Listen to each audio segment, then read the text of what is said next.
Thank you, Jennifer. Welcome, everyone, to the Centerville City Council meeting being held tonight here at Centerville City Hall on February 17th. We welcome everybody who's in attendance and welcome those that are joining online as well, too. We're grateful that you're all here, grateful that the council members are here, and that we have staff here as well, too. It's a pretty fun time of year. My day's been spent doing legislative stuff for the city, but I did make my office for a couple hours, but we'll see what we can do both of them. But we had other staff involved as well too today, doing that sort of stuff. There's always things that affect cities and towns going on at the legislature, as well as the rest of you and your professions and what's going on as well too. So it's a crazy time. Let's see if we can do business tonight by seeing if we have a council present. So let's do a roll call, starting with Councilman Meekum. Meekum present. Banger present. Kamen present. Hurst present. Plummer present. All five present, and we thank you all for being here tonight. We're excited about what we have on our agenda, but before we get to the agenda, let's do a legislative prayer thought from Councilman Brian Plummer. Thank you, Mayor. I'll just say a prayer to start us off. Thank you. Our Father in heaven, thank you for the opportunity to be here today to serve the people of Centerville, to do the things that are good for this city. Thank you for the freedom that we share in this country, and thank you for the people that serve this community, our state, and our nation. Please bless them with wisdom and guidance as they make decisions that affect all of us. Please, we're grateful for the first responders, and please bless them with safety and security as they do their and perform their jobs. Please bless us as we continue on tonight to work together, be civil with each other, and do the best that we can for the people of our community. And we say these things in the name of Jesus Christ. Amen. Amen. Thank you, Councilman Plummer. All right, if you'd all rise with me and repeat the Pledge of Allegiance. I pledge allegiance to the flag Of the United States of America, and to the republic for which it stands, one nation, under God, indivisible, with liberty and justice for all.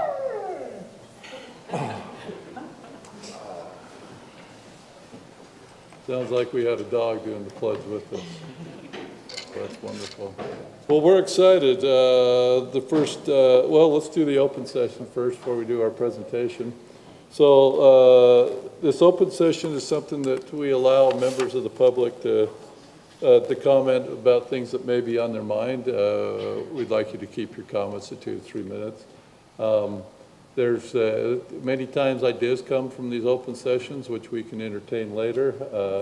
We are under requirement that we have to, anything that we discuss in detail that the public needs to know about it in advance. So that's why we take things under consideration, and we'll either get back to you personally or we'll bring it up at a council meeting. But that's what the open session is for. We don't have any public hearing items tonight. Else I would tell you if we had public hearing items that you didn't need to comment on those right now. So, but we don't. So that open session is available. Anybody that would like to come to the podium, just state your name and where you're from, and for the record, that would be great. So that's now available.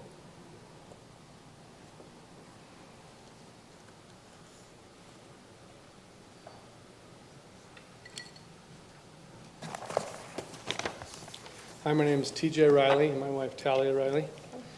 The reason why I want to come here tonight is I actually have some stuff printed out. Would you like it right now or after? Could we? You want to pass it out now or you want to wait till after? Here, you can pass it out now. Okay. So while she's passing it out, I'll go. This is your recorder and we'll pass it down. I'll just kind of go over a little bit of this real quick. So we've lived in Centerville for quite a few years. We've raised our family here, and we have 4 kids. And it's kind of coming to this time that we need to think about where we want to be in the next years with a growing family, and seeing what our options are. So we live at 84 West Chase Lane. We have an acre of land there. It's just barely shy of it. And we're trying to come to you guys today to talk about looking at and changing the ordinance to allow detached ADUs in the city. And I have about 11 key talking points I'd like to touch on. So I'll start by allowing detached ADUs will provide an additional strategy for the city to meet the state requirements for addressing moderate income housing. The city's moderate income plan has already listed in Objective 6.B that the city should consider allowing external detached ADUs as part of the implementation with Phase 1 in 2026. Number 2, North Salt Lake Code. I'll just stop right there really quick. So I work for North Salt Lake. I worked there for 23 years, and I understand probably a little bit more than just the average resident. And I've talked to our planning and zoning people and got a little information, so I would like to share that with you as well. So the North Salt Lake City Code from 2018 allowed internal and external ADUs. In 7 years, 62 internal ADUs have been permitted. Of those, 34 were basement apartments that had existed for years with no building permit. Those 34 units are added into the census addresses units so the population can be accurately accounted.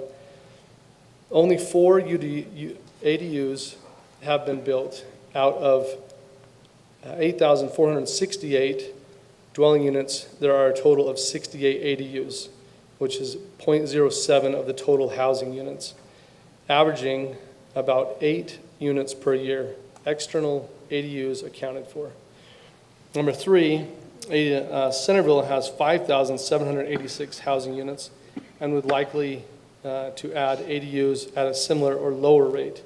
Even matching the NSL rate at 0.1 per year, it would amount to only 5 to 6 units per year, and most of those would be basement units allowed. External ADUs would likely occur at a rate of 1 per year. External ADUs cost on average of $180,000. So very few property owners are in position to afford to build an ADU, and even fewer want to be landlords. Number 5, external ADUs allow alternative housing options for aging parents that are not ready for assisted living, but can be benefited being closer to family, as well as providing opportunities for adult children. So I'm a little bit more sensitive to this situation because I'm an only child, and I have 2 parents that are getting older. My dad's 78 years old and has dementia. So at some point, I'm going to take care of my mom, and this would allow me to have her close to me while she gets older, and her needs are going to be need to help her more, and so it's important for that regard as well. Number 6, ADUs increase property values to about 35% on average. Number 7, allowing external ADUs can save water. A property owner with an acre lot irrigates about 75% or more of the property. Removing those areas from active irrigation can reduce overall water consumption and waste. Number 8, allowing external ADUs is a fairness issue related to property rights. Other property owners that have been permitted to divide their properties into a quarter acre or even smaller lots enjoy the full value of the property, but property owners with narrow lots that are very deep and are landlocked from enjoying the same benefit, or at least of some level, if not the full benefit. The only way for them to enjoy the same benefit and rights of their neighbors is to wait for a larger property owner to sell and combine the rear parts of the lots into a subdivision, new infrastructure to be maintained by the city would put on the public works, snow plowing, repairing asphalt, maintaining water, sewer lines, and storm drainage. An external ADUs allows a property right to be exercised with little or no impact services provided by the city. Number 9, allowing ADUs allows a property owner to keep their property affordable by providing rental income. Number 10, while the state code already requires cities to allow internal ADUs by right, the legislature may in the future require external ADUs as well. It's better for the city to determine the rules for external ADUs rather than let the state legislature decide what rules for the city should be. Controls that to be written into the code could be allowed. Allowing ADUs can mitigate impacts on neighboring property owners. Owner occupancy of the primary accessory unit, setbacks from the side and rear property lines, additional off-street parking, limit of size in relation to lot size, height and limitations, orientation of accessory unit, and privacy fencing, yard coverage and landscaping. 11, the last one. There are at least 8 homes in the city located on flag lots, which are no longer permitted. These are beautiful homes with families that add to the community and neighborhoods where they are located. The impacts on neighboring properties is minimal and could be argued the impacts are lessened as the land without a home could be overgrown and weed-ridden at one extreme, or a manicured landscape using valuable water resources. An ADU would function no differently than a flag lot, except that the owner of both units would be the same family with the owner occupancy requirement. This provides increased oversight of maintenance of the property and by someone who is invested in the success of Centerville City and who cares about the neighborhood. So I want to take the time to appreciate, or to let you know I appreciate you taking the time and listening. Hopefully you'll really consider it. I think it's needed. I think with the housing crisis we're all in and the cost of homes, it's a viable option for cities to really consider this. And I think it would benefit the city and its residents. I also feel like in all reality, this is going to be such a minimal impact for the city, and the fact of not many people have even the size of lot that they can do something like this. And for us, we have an acre lot that I just want to use my land to build the home that I want to kind of build my forever home, and without tearing down the home that I've raised my family in. So I'd really appreciate if you guys take this in consideration, and thank you for your time tonight. TJ, Talia. Thank you. I don't know that I want to entertain this because they're my neighbors and I like them living where they're at right now, but. And we do love our new ward and area. This information is fabulous. Obviously, as I said, it's not something that we can get into a big discussion about tonight because of the need to let residents know. But it's obviously something that could be put on the agenda, and I know with the housing situation in Utah that we need to address these issues. So for me, it's a priority, and hopefully for the council it will be as well too. There's one sentence you put in there: it is better for the city to determine the rules for external ADUs rather than let the state legislature decide what the rules for the city should be. We're all in agreement with there, and we don't know that we'll stop the legislature from deciding anyway, but maybe we can be proactive on it first. So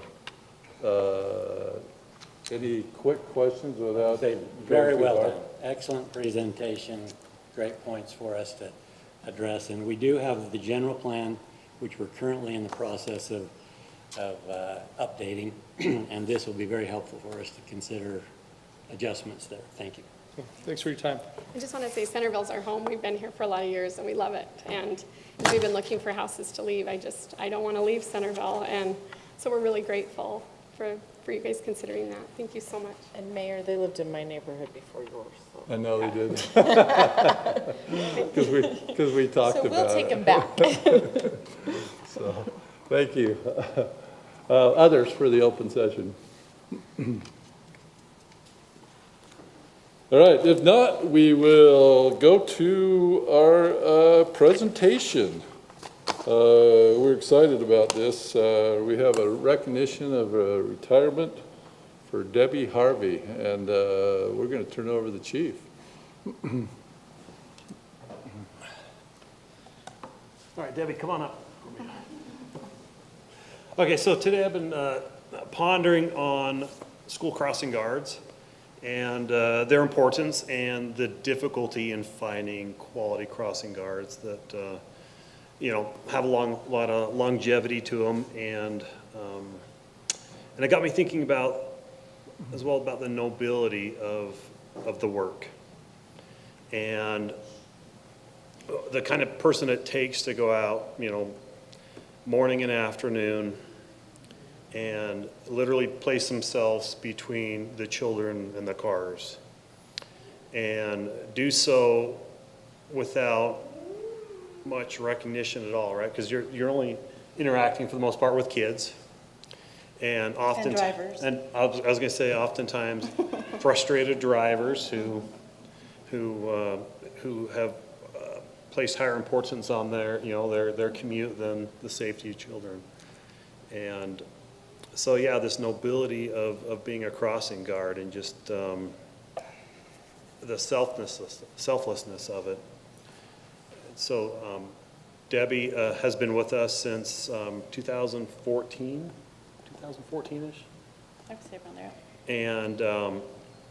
and she's been working the corner at Parish and Main for a good 10 years, and did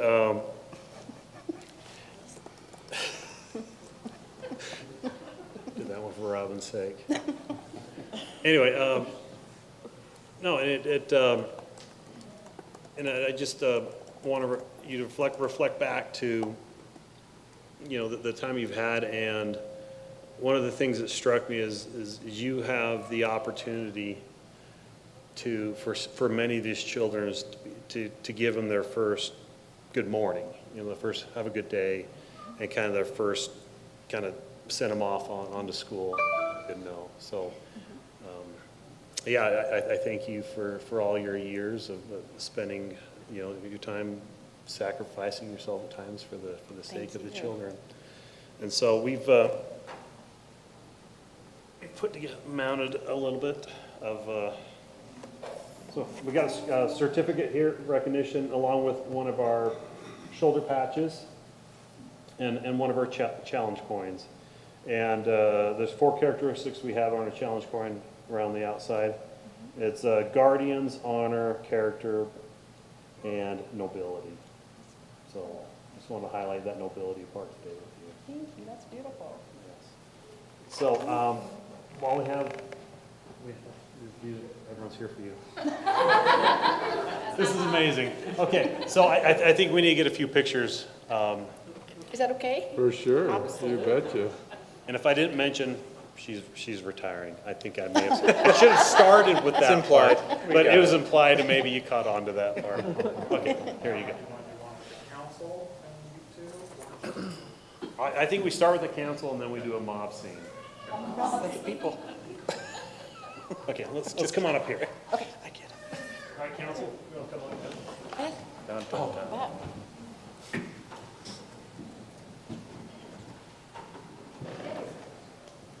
Officer Boucher. We'll do council first and then.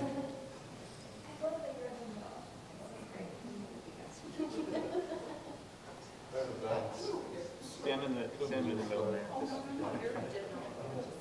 Okay, ready? 1, 2, 3. Perfect.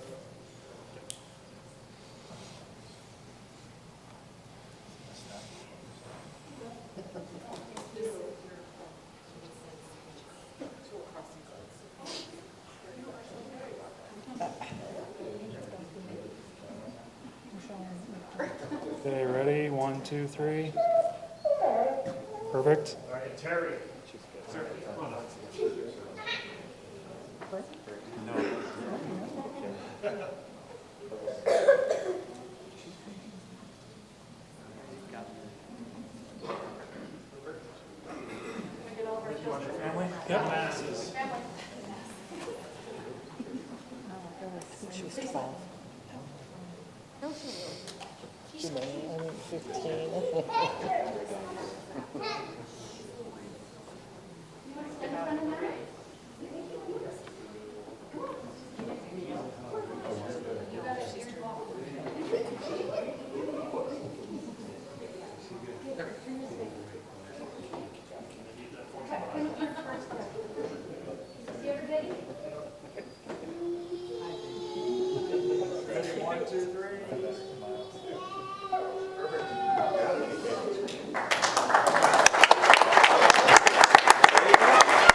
I was supposed to send you a picture. Thank you. Brant. The Brant.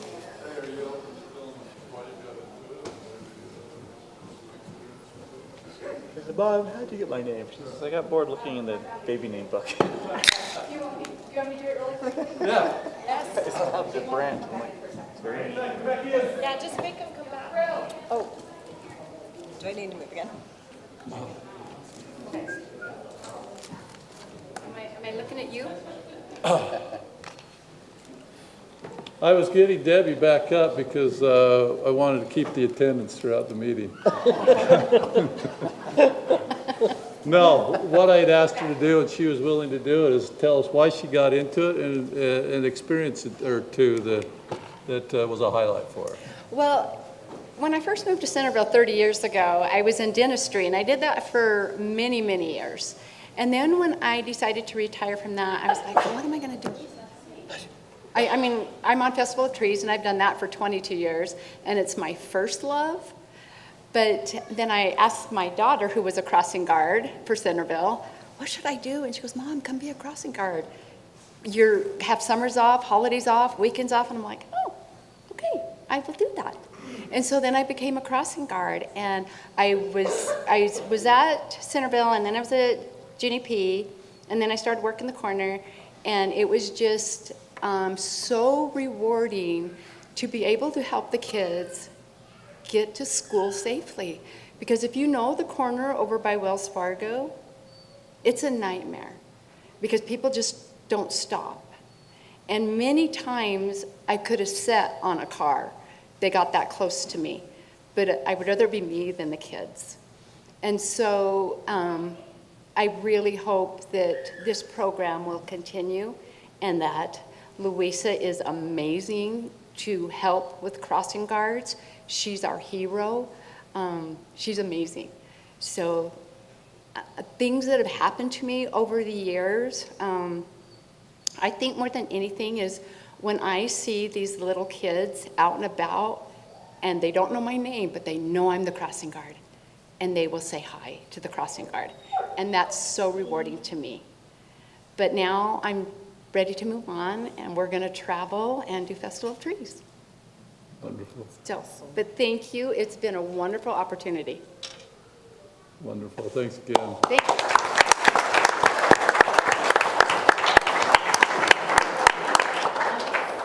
Councilwoman Hurst leaned to me and said she sent her kids for 20 years with various crossing guards. And she was so grateful to it that I Debbie's just, daughter was one of them that helped my kids cross. Yes. thanks. Thank you, Chief. And thankful to the Harvey family. Okay. Let's move on to the rest of our agenda. Let me get my screen back up here.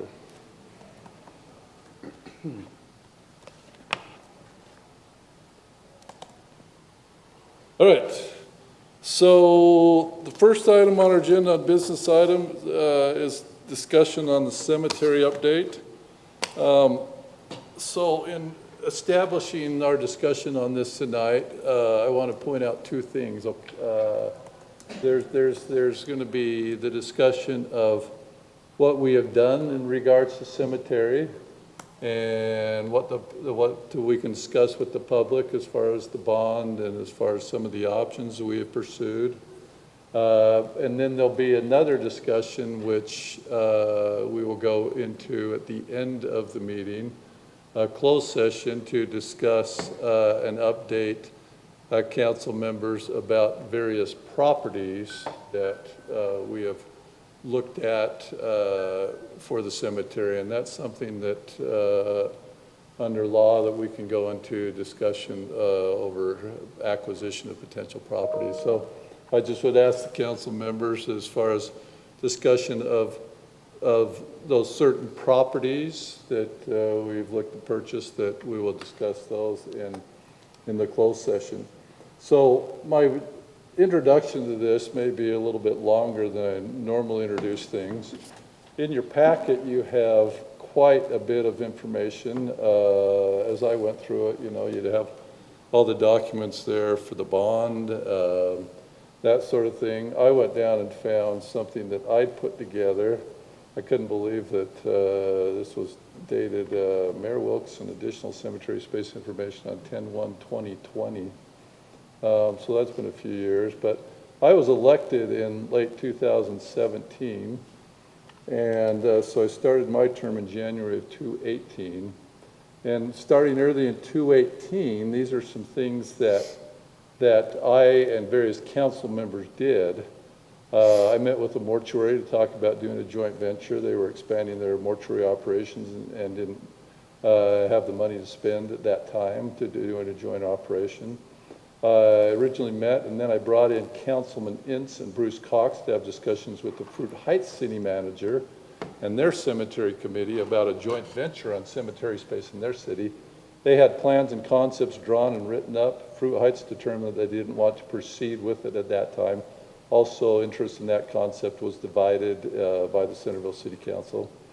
I got from our map department all land parcels that had 5+ acres. I engaged one of our better-known residents to contact some of the owners of parcels.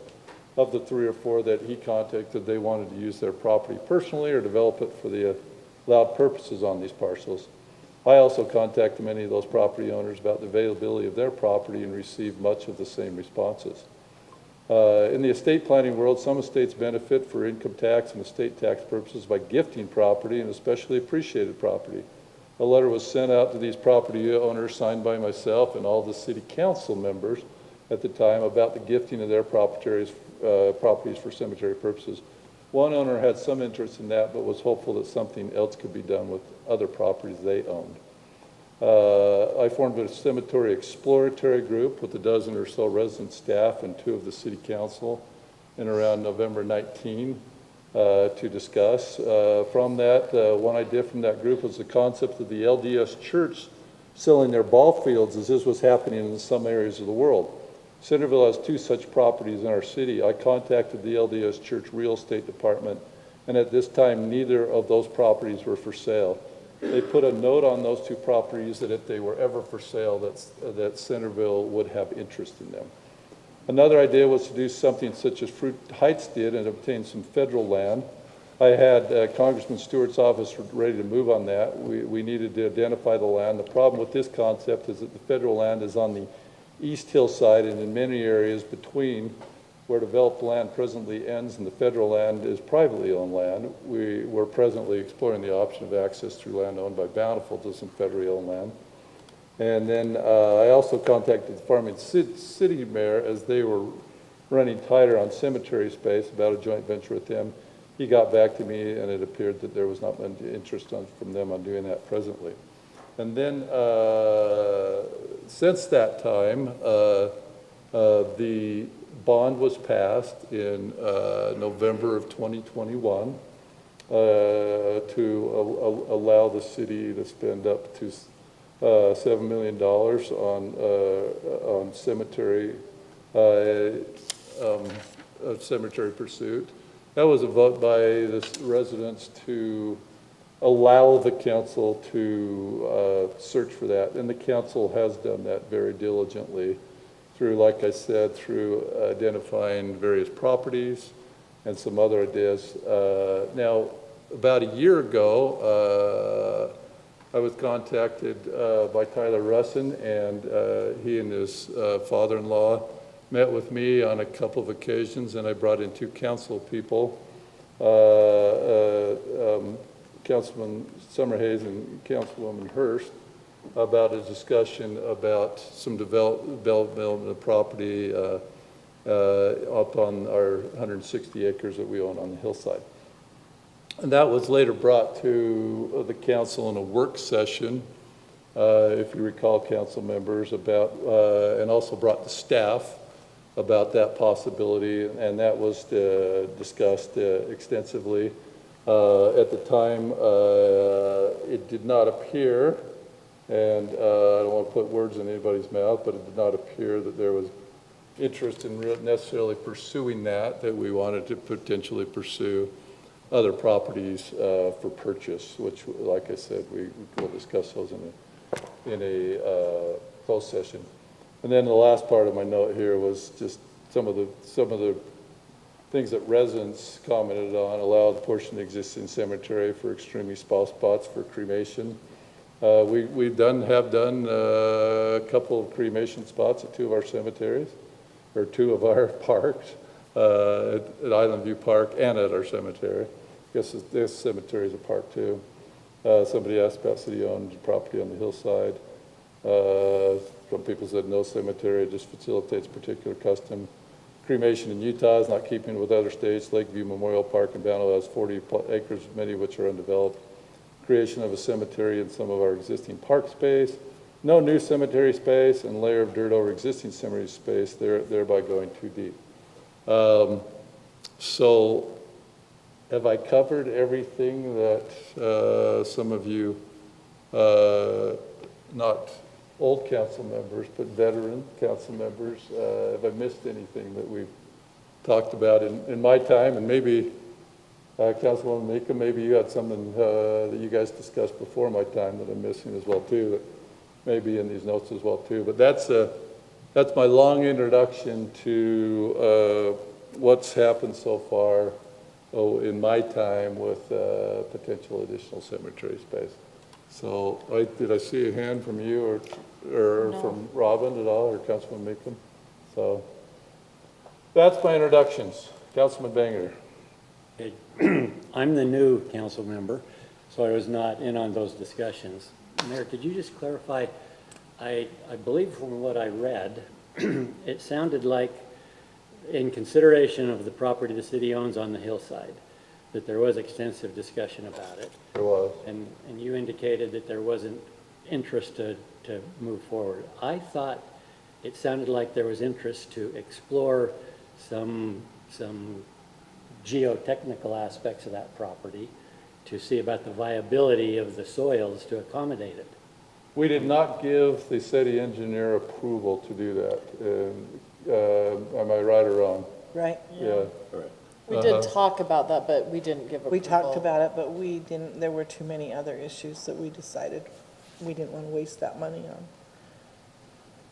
So it was discussed in that work session, but was discussed to not move forward. And I think that our city engineer, Kevin Campbell, understood that, and so he did not proceed forward. But it sounds like that's council agreed on. That's what they decided to do at the time. So that's that. Hopefully that answers that question. Sounds like the council members, 4 or 5 of them were here at that meeting. Only Councilman Summerhays, who's you took his place, was not here at that meeting. But that was the thought on that. Obviously, there was the hope that maybe some properties would come available in the future, and we'll discuss some of those properties. Councilwoman Hurst. I was just gonna say, I believe we talked about that in a work session. There were some other, and I don't know if you listened to that, it sounds like you're familiar with. Read what was in the report. Okay, yeah. Some of it was, just the expense of the road up there to have it improved and be able to access that property was pretty incredible. I don't remember details now, maybe Kevin could. Well, Public Works came and talked to us about trying to keep the snow and things off of that road for the funerals. And the other thing that was a concern was if we did put a road up there, we had citizens that were concerned that we could be encouraging a developer to want to go up there if we put roads in and infrastructure in there, and we've got to get the water up there too. So it just seemed like it was more money than what we could. And I think there was some concern about the mixed uses that are already occurring up there and how that worked with a cemetery as well. We currently have a kind of an ATV type bowl and, The gun range. yeah, hiking trails. What additional facilities need to be up there if we have, more people going up there? I'm not suggesting that we shouldn't still investigate that. I'm just telling you what some of the other pieces were that. I'd just like to say I've had some extensive conversation with several people and during a campaign, and there is a tremendous amount of interest in our city. I recognize, I want the council to appreciate this. I'm the old guy here, and I'm the one amongst the population of the city that's more likely to be interested in interment space. I do want to disclose that I already am taken care of. I have my spot in our current Centerville Cemetery, and I hope to be buried next to my son up there. It wouldn't be a personal interest, but there is a lot of interest in our city. There about a cemetery. is a lot of interest. There is. Yeah, you're and we right. have, the mayor had a board that I was on for quite a while where we met with some citizens looking at all kinds of different, we were trying to get other people to help us brainstorm to find ways, and we looked at the hillside for that. In fact, we even looked at hillside up north, trying to find a way in on that committee. So we did both of that, and then we went over towards Bountiful, but in order to get into our property, we would have to have a road come from Bountiful all the way over to our property. It would cost more than just buying property here in the city for the road. That was the one that would have led from like Rocket Field, what they call Rocket Park, that's what I know it Yeah, as. but- it would have started at Rocket. No, not Cheese House, Cheese Park. Cheese Park, yeah, right. not Rocket. Obviously, we own that parcel of property, so you could potentially spend money developing a road. There you go. I'm not, it's a tough one, but it doesn't mean it couldn't be done. The economic viability of it in comparison to other property could make some sense in a lot of ways. No purchase of property would be necessary. I realize I am solely one member of a 5-member council, and I totally understand that. But I do believe it would be in the public's best interest and in our best interest to explore it a little farther. There have been some further understandings and investigation into that property that might have an influence on on your opinions and our public. We do know that over half, slightly over, with the vote that transpired, occurred with those who, the majority voting in favor of doing this by putting their money where their mouth is. They were willing at that time to bond up to $7 million with identified in the resolution how much that was going to cost each property owner, if that bond passed and if we took a bond that way. So I think the financial end of things could be looked at deeper and some mitigation of some of the other pros and cons. There would be a number of pros and cons for any property we look at to try to satisfy our needs for a cemetery. I think it would be worthwhile and advantageous to us to keep that property especially in consideration as we look at ways to mitigate some of the concerns and ways to appreciate some of the value. Having a road closer up there to access our trails, a better road, access for our first responders and our firefighters to get their equipment up there in the event of a wildfire and emergency.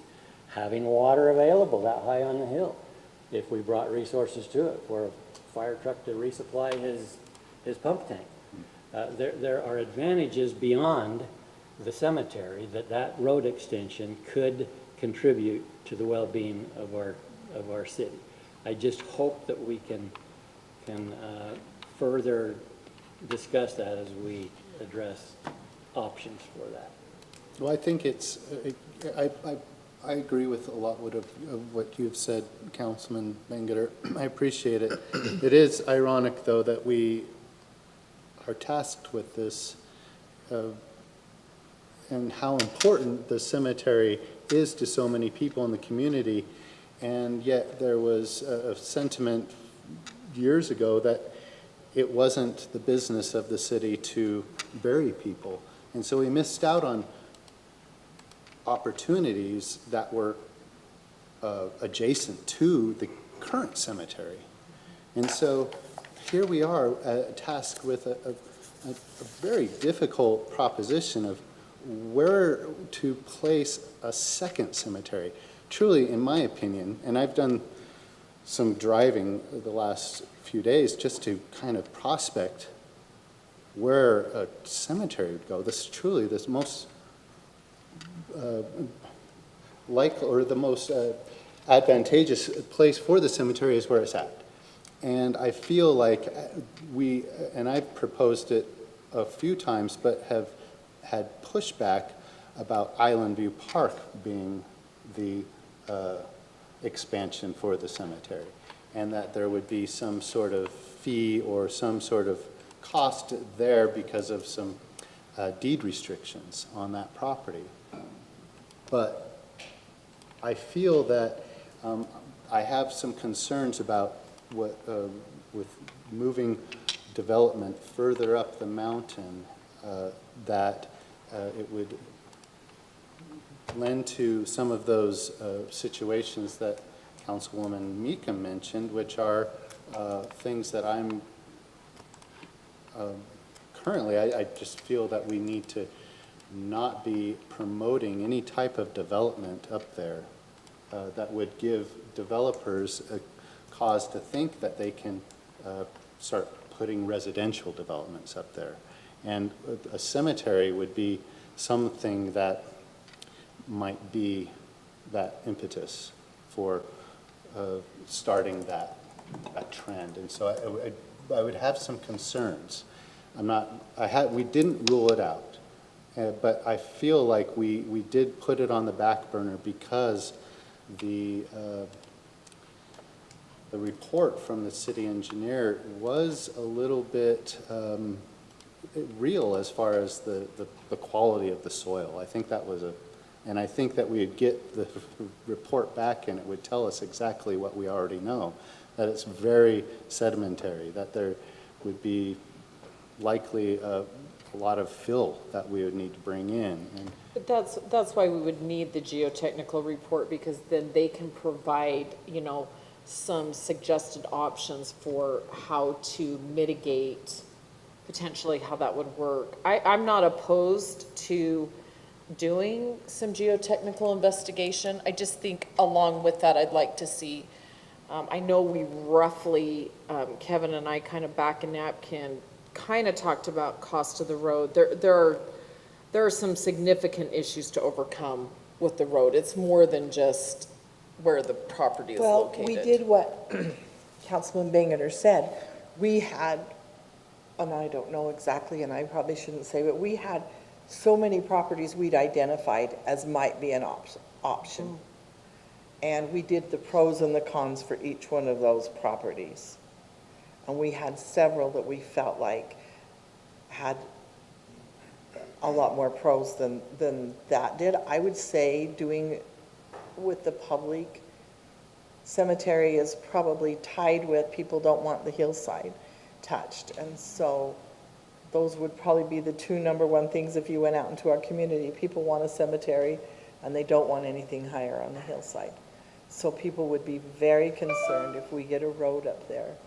We are making another council after us. We may be saying absolutely we won't, but another council may decide that that's a way for future, and so I think people did come out. They were very concerned when they learned we were looking for it up there. And then the people on Island View were very concerned about sloughing off. We took a couple of field trips up there, walked it, and we were concerned about it coming off. But I do think in a closed meeting, we could talk about some other properties that probably wouldn't be any more expensive, even where we don't have to put a road, we may be able to acquire.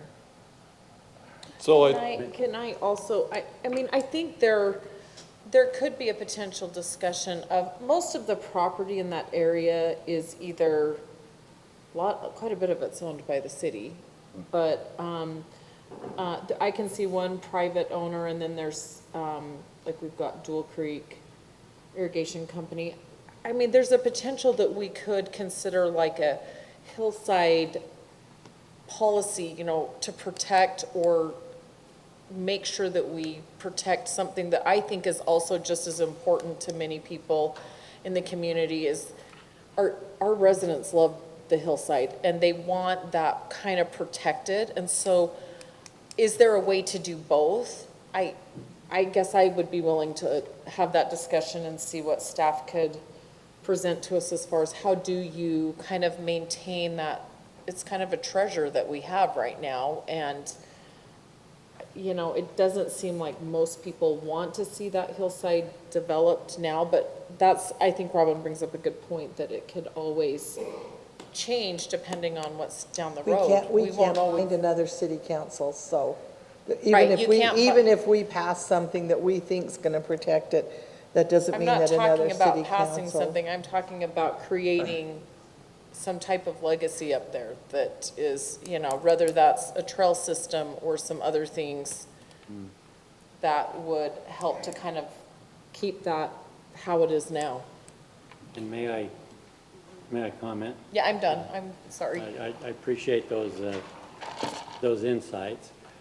It's been my perception and feeling that many residents are favorable to that, including several in that specific area.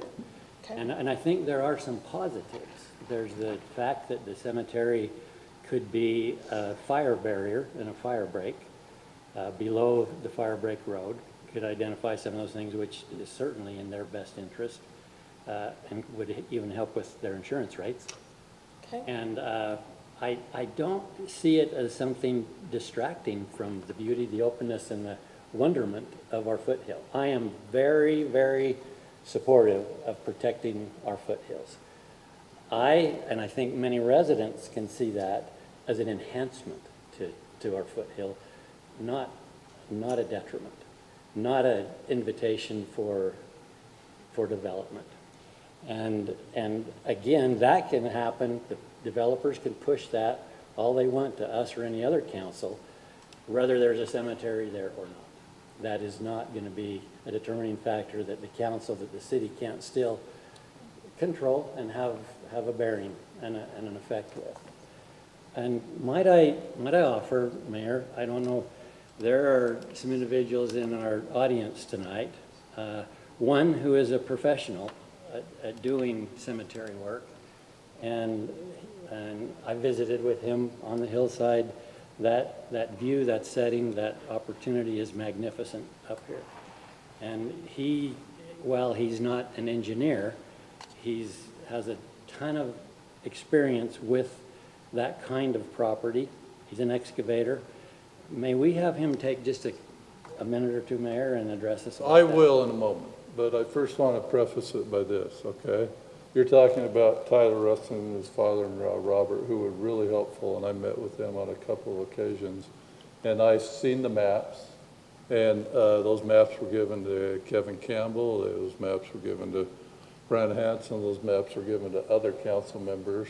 And Kevin actually, I don't want to put words in Kevin's mouth, but he says, yeah, this maybe could work. But so we've discussed those maps in detail, so I'm just given, and the council saw those maps as well too, in our work session. So I'm fine, great to have Robert come up, if he wants to summarize those for us, or if there's new information that we have in addition to those. But, and maybe you haven't seen those, have you not seen those at all? I saw the Councilman maps, Baker? Yeah.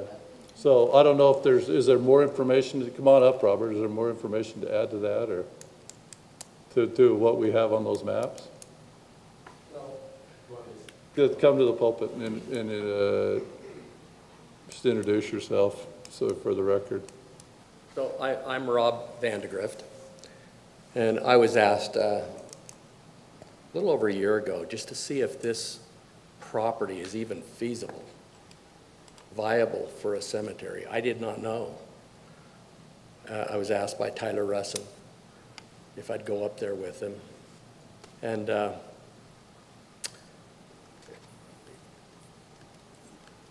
the ground itself is you don't see any erosion up there. There's no erosion. It's very sedimentary. It's a little bit rocky, but there's no erosion. In fact, there are gullies up there, several gullies that go right down into residence, and they don't have any problems. The key thing for this, I think the cemetery, after reviewing it, doing our drones, doing our elevations, the road can be designed, in my opinion, engineered, if you want to.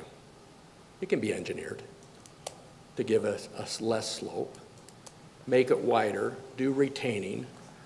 And I've shared some of the costs of that to Rick.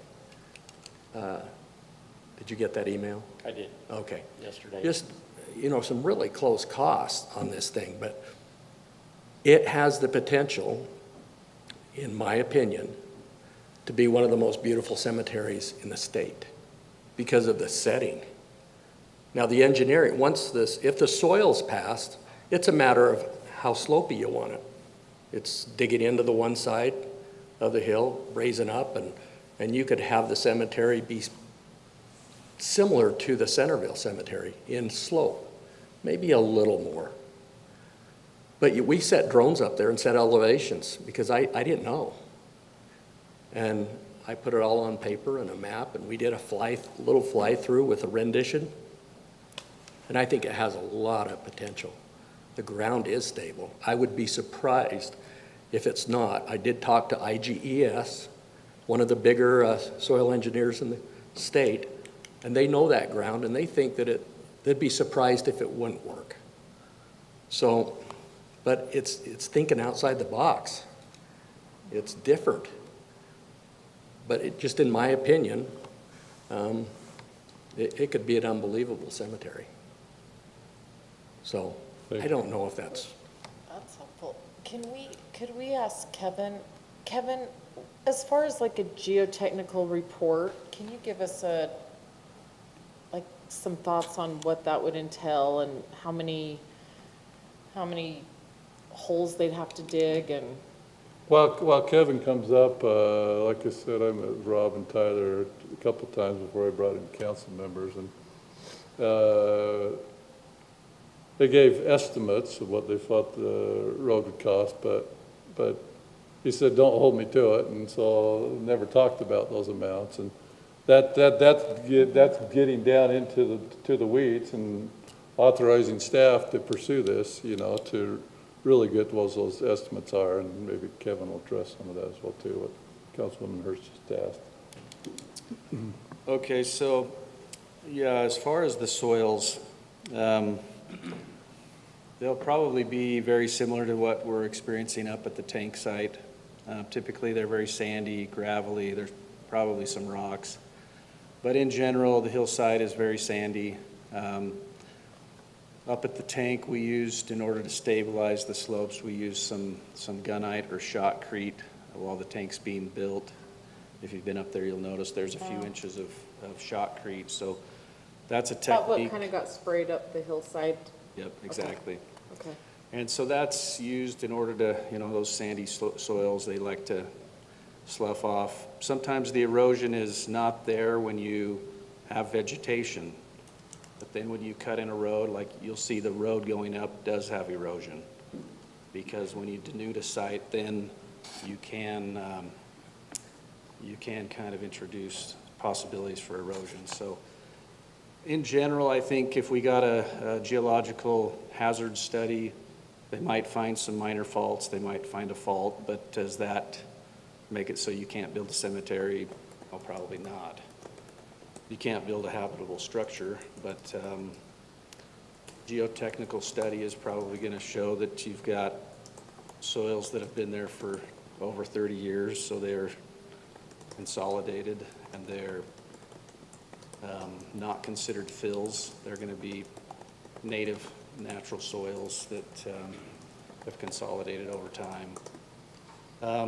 You know, so I do think that they'd probably allow some cuts. They probably are not going to allow much fill to the west.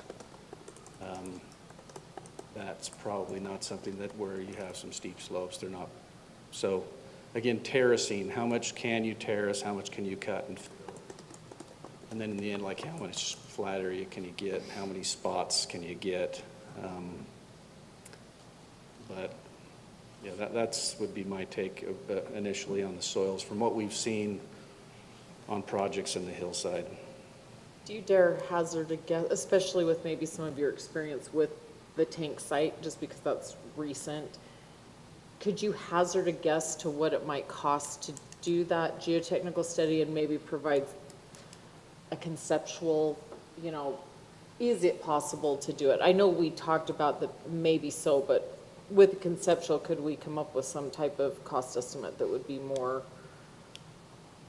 Yeah, I think you More could get helpful. a pretty good study done for around $10,000 would be kind of a ballpark, like, number that you could go up and they take some borers, they'd maybe half a dozen, 3 to half a dozen bore samples, and they'd go and study those and come up with a report. Maybe if there was, I don't think you'd necessarily have to find the fault.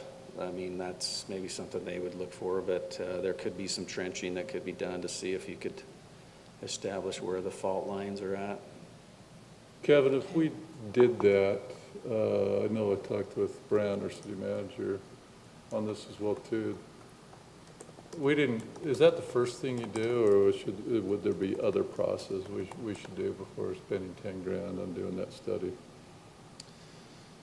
I think, and this is kind of a little bit of a personal take, but I think the group needs to decide, do they really want a cemetery up on the hill? You know, Yes. and that's kind of where we were at last time. Okay, Yep. does the I think group council want a agrees. cemetery up on the hill? If that's something they want to study, I think, you know, yeah, the $10,000 would be well spent. But if the group doesn't want a cemetery up on the hill, we can give you a general idea of what the soils are going to be like without a geotechnical study. We have a pretty good idea from the debris basin that's up the Dual Creek mouth of the canyon. You know, we have those studies. We have the studies. The tank's a little further away, but the debris dam that was built up there is really pretty close by, so we can look back at those, and it's going to be a lot of sand and a lot of gravel. That's what's going to be up there. Kevin, if you were to just take those previous studies, I agree with you that I'm not sure that it seems like you're right. There are some existing structures in place that we could look at that. Could you, like, what would be the complexities for you to maybe look at some of those? I do think we have sort of a conceptual idea that Robert drew up, so I'm not sure that we need a whole lot, but just maybe looking into that to see. I feel like you have a good feel that you could generally say, well, based on what's already there, you already know what we could maybe slope it or terrace or cut in, kind of make it work. Yeah, I think for some of those analysis, you may want the geotechnical study, because you're going to need to know, okay, how much can we cut? How much can we fill? What slopes are safe? Okay. You know, how much can you retain? What's that going to look like? So to get a very good concept design and concept estimate, you know, you might want to have that geological hazard study, geotechnical study completed. Okay. Otherwise, you're kind of guessing it, like, okay, yeah. So, What slope? so I'm hearing, like, if we really want to look at it, we probably do need that geotech report so that whatever you analyze, you're actually doing it with some accurate information, not just guessing. It'll change how we engineer it, right? You're right. So it's hard to give an estimate without knowing all the information that gives us Okay. the foundation And of course, the other costs to consider what the cost for the utilities to get up the hillside. So there's more than just a road and a slope. There's the utilities, widening that road that's actually on Dual Creek property. So there's a lot of other factors that we discussed and we need to consider. So, I mean, my recommendation, again, Mayor, I don't mean to step, is if you want to explore this further, I think a work session where we really talk about all those factors, not just the survey, but we say, okay, is it worth just understanding what the potential costs of all these items are? But we won't know until we get the geotechnical, because it will change how we run our lines. It'll change where the potential tank is that would feed the water for the sprinklers. Drainage has always been a concern for us up there. And so we might need to invest in the drainage a little bit further beyond the cemetery, so. Well, and I agree with you because obviously this isn't the only option. I mean, we still have to discuss the properties that we identified as well too as other options. I think that the council as a whole knows that many people in this city want a cemetery. It's just been finding the way to do it where you can do it at a reasonable cost, and you can do a cemetery that works. I know that when I campaigned my first time, I really didn't have an agenda of anything, but what I found that the people wanted is, part of it was, I had a lot on mental wellness, hence that's why I did the Center of Cares program. I heard a lot on bike trails.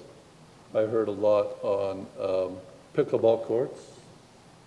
And I heard a lot on cemetery stuff. And I think we all did, and that's why we continue to pursue it and come back and back to it, just hoping a way, finding maybe that by some chance that something happens, people want to donate some property or something, and we keep discussing it because I think that we all see that concern, but at the same time, we don't want to spend money that we, in my opinion, that we don't have any intention of doing anything with. I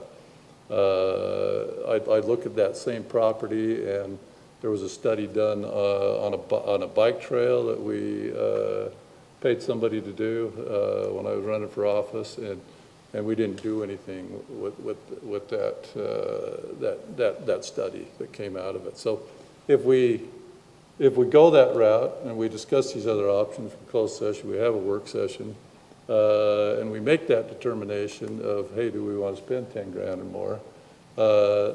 I think, my opinion, council, you're saying that that's an option and you're looking to go that direction, and that's feasible, and you get a lot of people hopeful. And you know, I'm not giving up on it because I've just gone with you what I've gone through. I don't think that anybody wants to visit the Fruit Heights thing again, but the new Fruit Heights mayor, I got to know very well and working on the airplane show on the 4th of July. And, you know, I could go down that road as well too, so, and chase some other options as well too, but I won't, because I don't think that people want it, if we do get a cemetery, want it outside of Centerville, so, even though it may be close, but, so, yeah, we got, this is a definite option, but we got to look at all the options, in my opinion. Any other thoughts? Along those lines, may I just take the liberty to share a quote? And I say this understanding that there are a lot of costs to a cemetery and ongoing costs and maintenance. And I know it is not a revenue producer for a city. It's probably a physical, financial draw, and will be for years to come. But there are so many more elements to take into consideration with this. And this is a quote from British statesman William E. Gladstone. He was just prior to Winston Churchill, and renowned in his time. He served 4 times as the Prime Minister of England. Show me the manner in which a nation or a community cares for its dead, and I will measure with mathematical exactness the tender sympathies of its people, their respect for the laws of the land, and their loyalty to high ideals. I think that's a very good concept to keep in mind. And I'll close my remarks with that. So did we have this on, it's morphed into the 160 acres on the hill. Was there any other concepts outside of properties potentially acquired that we'll do in a closed session, that options that people wanted to bring up? I just threw out there that could, you know, they could get out of the Fruit Heights option again, but I'm not going to unless somebody tells me to. Any other options that we have that we can just discuss in an open session like this on the cemetery? In my travels, stationed in Germany in the Army, I learned that they turn over their graves every about 30 years. So you can always, I'm not recommending that, but in international countries, there is actually this tradition where they actually will reuse or rebury their dead in their cemeteries. I'm not arguing we should do that. I'm just saying it's fascinating. Cemeteries fascinate me. So I learned a lot about that when I was traveling. Anyway, fascinating. What it is in New Orleans, it's all above ground because there's sea level, and so you can stack people after people up. And that up in has these been crypts. discussed, Mayor. I mean, we've had proposals of mausoleums. Councilmember Plummer has brought that up as something for us to possibly consider in previous meetings. I'd like that, because I don't really want to be buried. I have a spot, but I don't really want to be buried. If you build a mausoleum for me, I'd like it. You want to be above ground in a crypt? Easier to get out of. As long as it's closed, right? I went through some crypts in Italy, and that they weren't, they were gory. Have we, Mayor, may I ask, as I drove around and I was looking at different places or just driving the city, and, you know, I'd mentioned Island View. It made the most sense to me as far as location is concerned, but what about other parks within the city limits? Were they ever, I mean, you had mentioned that you had reached out to the church, and that was actually something that was in the back of my brain, is there's so much land that the church has that they don't use per se, as far as for the baseball fields and such. So for me, that is another avenue that I would suggest that we relook at. So, Councilmember Plummer, I will bring up that, I'm going to quote Mike's dumb idea, Mike Carlson. Mike's dumb idea was actually on the west side of Smoot Park. That is an underutilized part of that park. In fact, it's hard to water.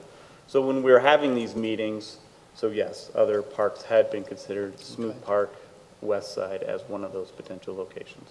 Again, we haven't gained any traction or explored that any further, but again, I think all options have been considered, and we'll talk about that in the closed session where we have explored many properties.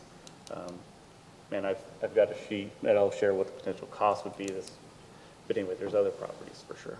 Yeah, I don't know who gave me the lead on that, but somebody said that the LDS Church around the world was selling off some of their old baseball parks, softball parks, because back in the day, they built that at every building, because softball was a big sports program that every LDS stake did. So they were selling some of them off. So I got a hold of the head real estate person at church headquarters downtown Salt Lake. And like I said in that report, they said they weren't selling any off at the time, but they keep us in mind. Now, that's been a few years, so maybe we should remind them again. I was specifically looking at if they were going to sell off the Rock Chapel. There's that baseball park there, softball park, and then there was another acre in between there and Home Depot that you would have had to get from Home Depot as well too. But We've explored what it would take because there's kind of wetlands in there. There's a lot of drainage. So what would we do to potentially, how do we bury that and get that out of wetlands and expand that 1 acre into 2 or 3 acres? But again, now you're adjacent to a pretty large retail area. And again, we're trying to be somewhat respectful of the dead in some way and the services that happen. But again, all options have been on the table. Very good. And Mayor, may I add a little insight into that, perhaps it'll help? And I am very favorable to the hillside property, but with respect to the LDS Church, as I think most of the council knows here, I worked for the LDS Church in this area for 11 years, and I did was involved in the sale of 3 parcels of property in Centerville from the church for various reasons. It usually takes for the church to have a motivating factor to have any interest in even considering selling a property. I'm not saying how the church might feel about that, but if a city approached them for something such as a cemetery, I do believe the church would be more amenable to considering the sale of some of their reserved property than just contacting the real estate department of the church and asking if they'd consider it, because that's not how the church works. But, Well, I did more than just the real estate department, so I won't name contacts that I went to, but. okay, and I'm Yeah. sorry, I didn't mean to imply that, but they're, But I'm not saying that that can't take place, or they couldn't change their mind, Perhaps, so. Yeah, I agree, I agree with you. So, other options before we move on? It looks like we'll bring this back for a work session, but when we get some of our other options in mind. One comment I would make is if you want to study the hillside and you want to do a geotechnical report, you need to kind of take a look at, do you want to look at the bowl area as well, or if you just want to look at the area below the bowl? So that'd be a discussion that you'd want, because anyways, I would hate to go up and just do a geotechnical study below the bowl and then say, oh, hey, wait a minute, what about up in the bowl area? So it'd be nice to define what areas, because both are in the city's property, I guess. So that's just a comment or a kind of question that I have. May I ask you a question, Kevin? So if we were to get this study done and we have it, how long does a study like that last? Like, could we say that we put this on the back burner, let's say we don't move forward with development, but we have this study. How long would that study be useful for?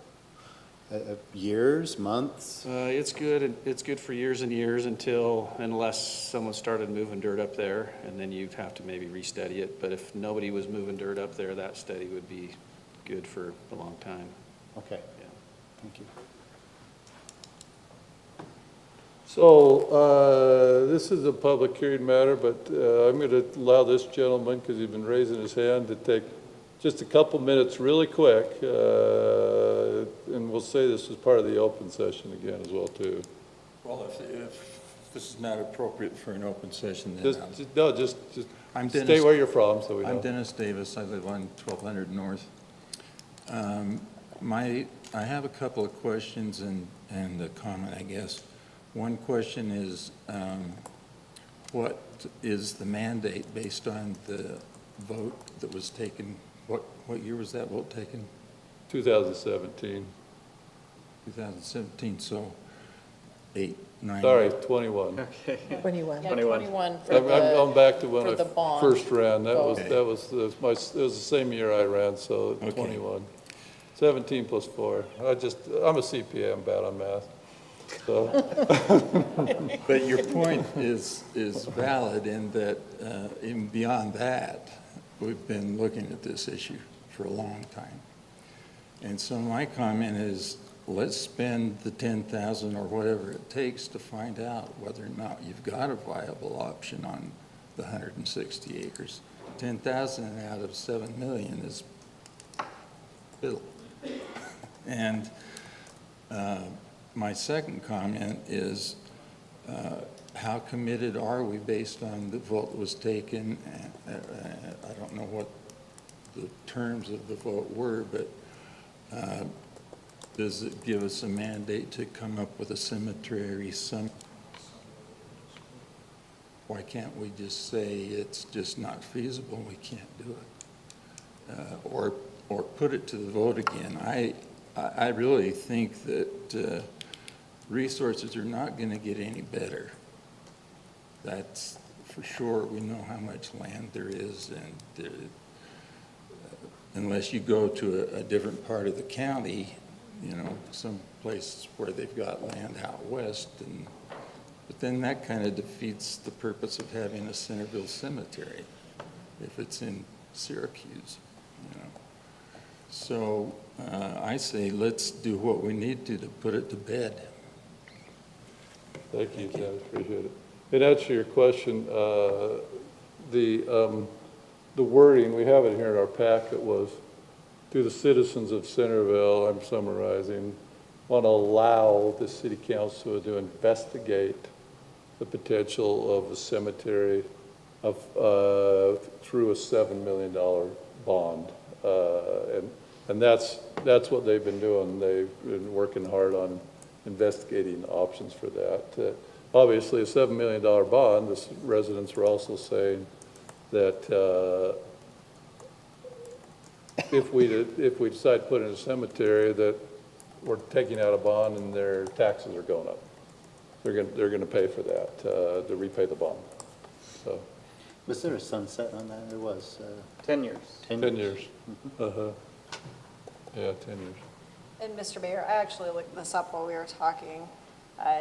With regard to the mandate, there were 2,317 votes cast in favor of the bond, 2,086 votes cast against.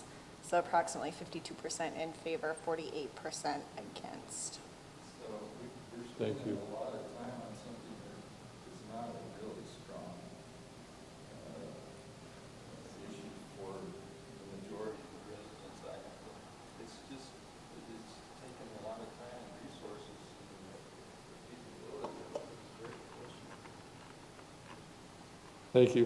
Okay, no other ideas other than what we were to discuss in closed session about properties and acquisition of properties? Okay, thank you. Then let's move forward.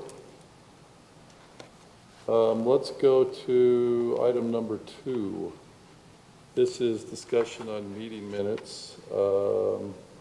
Can I turn it over to you? Brent, do you want it, or does Jennifer? Or? No, sure, I'm happy to introduce it, Mayor, thank you. So, with the conversations we've had at the last couple council meetings, we've had discussions on how to proceed with our minutes and attachments related to those minutes. So we thought it'd be very helpful for, again, as staff, we really just want to get clear direction on what the direction is on how you want to handle, particularly attachments to the minutes. We've had a practice for decades, and we have an understanding and interpretation of the law in our mind. And so we've been challenged to maybe look at it differently. So ultimately, we just want to have that conversation with you and again, just reiterate what we believe the law states and the interpretation thereof, and what we mean by attaching it to the record. And Jennifer's going to go through and show you how things get attached to the record, even if it's not part of the minutes. So we'll have, Jennifer will go through that as well. So ultimately, Mayor, that's what we wanted to do, is just, again, just have that conversation of how we interpret it, and get clear direction as we proceed. So we don't have a conversation, 20, 30-minute conversation every time we try to do minutes. So we just want to streamline this as quickly as possible. So Lisa, is it okay if I hand it to you as far as the interpretation? Is that okay? Sure, yes, thank you. I did a little bit more research on this provision in our Utah statute that says any other information that is a record of the proceedings of the meeting that any member requests be entered into the minutes or recording. So it's a fairly unique clause. There's about 2 or 3 other states that has something similar. The reasoning behind it is for transparency, so that members can say, I want this to be included to reflect what occurred at the meeting. But some of the other statutes say, which I think is helpful, a member may request that information be included or reflected in the minutes. And I believe that that language better reflects what staff's interpretation of minutes, which is a summary of what occurred. So when you're doing statutory construction, you also try to look at the rest of the language in the statute, which talks about, a summary, a brief summary of public statements and a summary of what occurred in the meeting. So again, this is a unique provision. I was unable to find any Utah case law, and the other states did not have it, which basically just means, no, it hasn't been litigated. No one's ever argued about these provisions in the 4 states that have this provision, okay? So we also look to Robert's Rules of Order, which we have adopted, you know, informally. And so in my opinion, the public body does approve the minutes. And so absent this statute, if a member said, I want this, but the body felt like that actually wasn't accurate, and that wasn't what happened at the meeting, the body can say, no, we refuse to add that you've requested. Now, obviously, in this situation, I think our facts are typically, yes, this occurred, you know, should it be attached to the record. But one other statute I'd like to bring up in reviewing our minutes policy as well as the Open Meetings Act, because I was saying, whenever somebody brings electronic, so once we started getting electronic information, or people would show a PowerPoint, remember those? People, the legislature changed the statute to say, hey, if someone presents something electronically, you need to either get a hard copy of what they presented or an electronic copy so that that electronic information can be included in the public record. So again, this is staff's position that if things are handed out or public comment is given, that it's more appropriate for those things to be included in the public record, which is, for instance, the staff report. And when the general plan comes forward, we will be forwarding as part of the public record all of the written public comment from below. And so I believe that we have done that, or we can do that, attaching it to the staff reports, which are also maintained. I do understand that the meeting minutes reflect the official record of the proceedings, but our reading is more that it's a summary, and I would interpret the statute to information that can be included to reflect what occurs, but we're still talking about, you know, a summary, because when you add something verbatim that one council member wants, or one attachment, it looks like the rest of the council members were not prepared or didn't have anything to say because it's not in the summary of the minutes. So taking minutes is an art, and making sure that you are consistent and accurate with how much information you're including or not including, because you put in, again, a verbatim page or, you know, clause, then you're going to continue to want other things, or in my opinion, at that point, it's not an accurate reflection because you're pinpointing one particular discussion.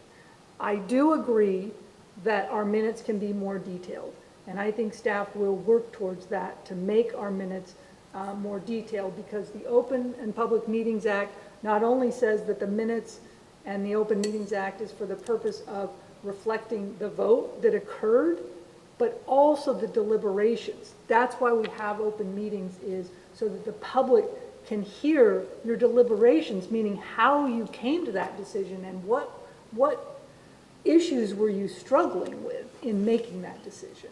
So we don't just put, this is the motion. That's not the most important. I mean, it's reflective of the action that was taken, but also your deliberations. So. And then, Jennifer, could you show how we attach items to the record? Sure. So just like any other, for example, this is our meeting currently that we have. Here you can see each individual item and all of the attachments that are on here. So just as an example of a similar situation, at our January 14th meeting of last year, Councilmember Summerhays put together a write-up of his housing affordability opinion, and that was attached to the record here. The item was discussion land use planning, and you can see right here, Summerhays general plan land use discussion, and this is where we attached his attachment to the record, and it's available right here. So Councilmember Summerhays just requested that be added, didn't require a vote to this body to attach it. It was a request that was given to Jennifer and requested be added, so we. Right, and if anything is ever provided, a handout or, you know, something like this is ever handed out in the meeting or provided to the body, it's attached to the packet. That's where it goes, that's its place. And so, I mean, I know we had, at our last work session, we did have Councilmember Bangerter wrote up his priorities, and it has been attached to the record here. And so this is our meeting. You go to, and I'll just even show you. Show the process. If I'm a resident and I'm Right. curious about. This is all going to change tomorrow when our new website goes live, but as of right now. Your process isn't though. Yeah, The the website's process, gonna process change, will not be the exactly the process. same. Okay. Here's our homepage, this first button right here where it says agendas and minutes, you click here, and then you can search by any meeting. I'm gonna scroll back to our February 3rd City Council work session and open it up, and then right here, here's Councilmember Bangerter's priorities that he presented in that meeting. So the current question is, we did have a request to attach this to the minutes. However, staff believes that a more appropriate place is for it to be attached here to the packet as part of the public record. Which is the public record.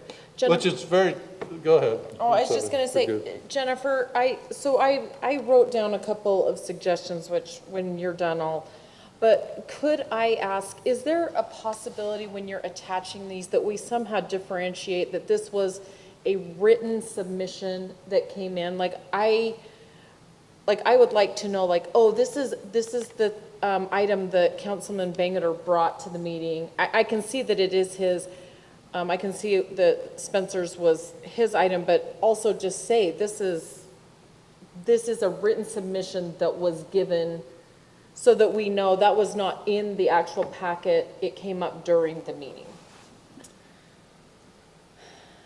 Not really, because the way that Civic Clerk is designed is this is an agenda management software, and so all of the attachments have to be attached to an agenda item.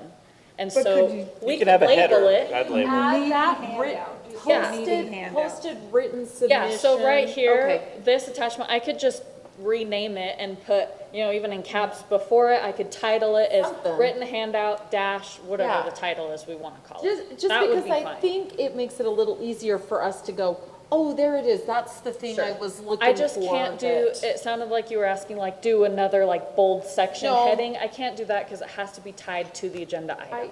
So I had two thoughts. I was like, so this is not how, I usually go into the board portal, which I was like, well, could we have the open session, could we have at the bottom, this is the written submissions that were received during this particular meeting, and then they can be attached there. So nothing's there. It's like what We could I'm fine with whatever. potentially- I'm not telling you how We to could do it. potentially do something like that, but you see, the way the agenda is here, we have the open session section. Mm-hmm. In order for me to add an attachment, I'd have to add an item under that, Okay, which I okay. could do. I could just label the item open session handouts or something and attach. So there's workarounds for that, but. Yeah, I mean, tonight I'm gonna hand out a couple of things, when the mayor asks me for, if there's anyone else that wants to report on, council items. So I just wondered if, generally speaking, it could be posted somewhere. I'm fine with it where it's at. I do like your suggestion of maybe just calling out that, hey, this is Councilman Bangerter's handout, so that we know, oh yeah, that was the. It wasn't part of the staff. Yeah. It backup wasn't report part of the at staff board. packet. I think that the community was very frustrated at some point with Councilman Summerhay's packet, because they thought it was an official city document where it was more of his Yeah. opinion. And so I'm trying to say, let's keep them separate so Sure. that people know, oh, okay, this is. And I think the This is simplest way to someone's do that opinion. would just be to rename the file itself and put a header on it and say, Sure.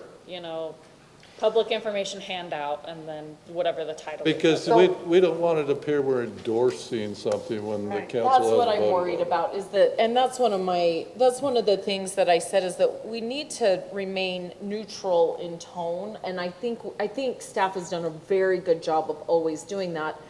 I do like that things are being attached. I support staff's, opinion on that it should not be attached to the minutes, because minutes should be a brief summary.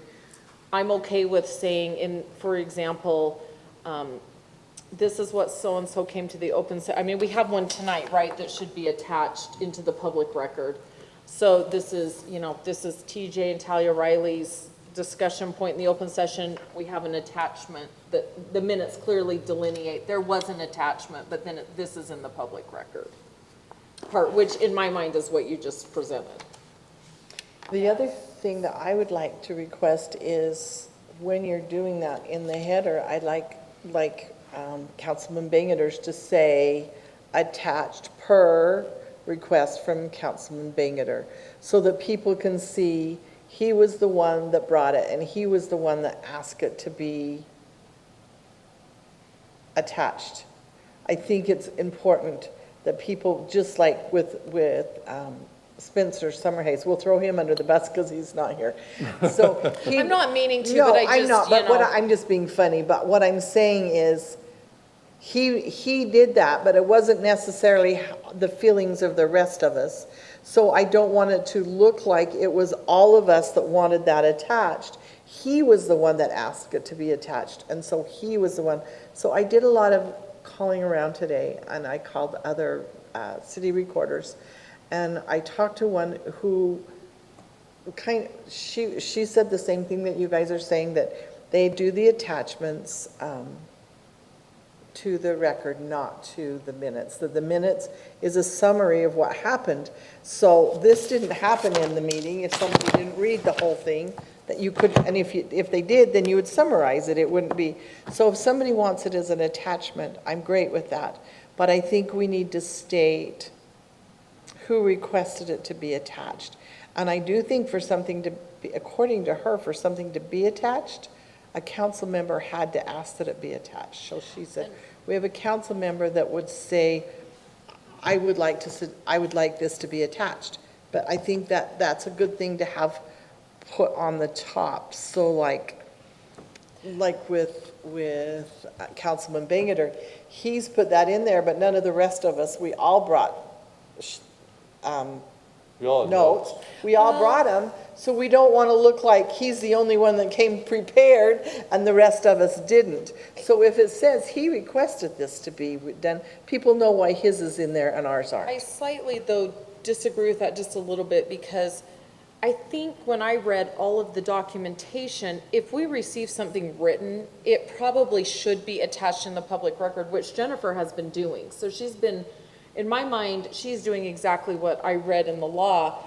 Whether it's requested or not, I think it's fine if we need to say that in the council meeting, that it should be attached, but I don't know that it shouldn't, like, Councilman Bangerter did hand out a written thing. I didn't. I did not give you a written thing. So in my mind, I don't know that that means anything different to me. Like he did hand it out, and I think it should be Spencer's, recognized. I want them to know that he was the one that wanted that to be in the record. I'm fine with that, but I just think, whether or not it's requested, shouldn't we be attaching something that's written, that's passed out to all of us? The one that I talked to said that it wasn't attached unless a council member requested it. I'm fine either way, I'm just trying to understand. Is it something that has to be requested in the meeting? And if it is something that must be requested in the meeting to attach something to the record, then wouldn't that then be reflected in the minutes? That Councilman Bangerter requested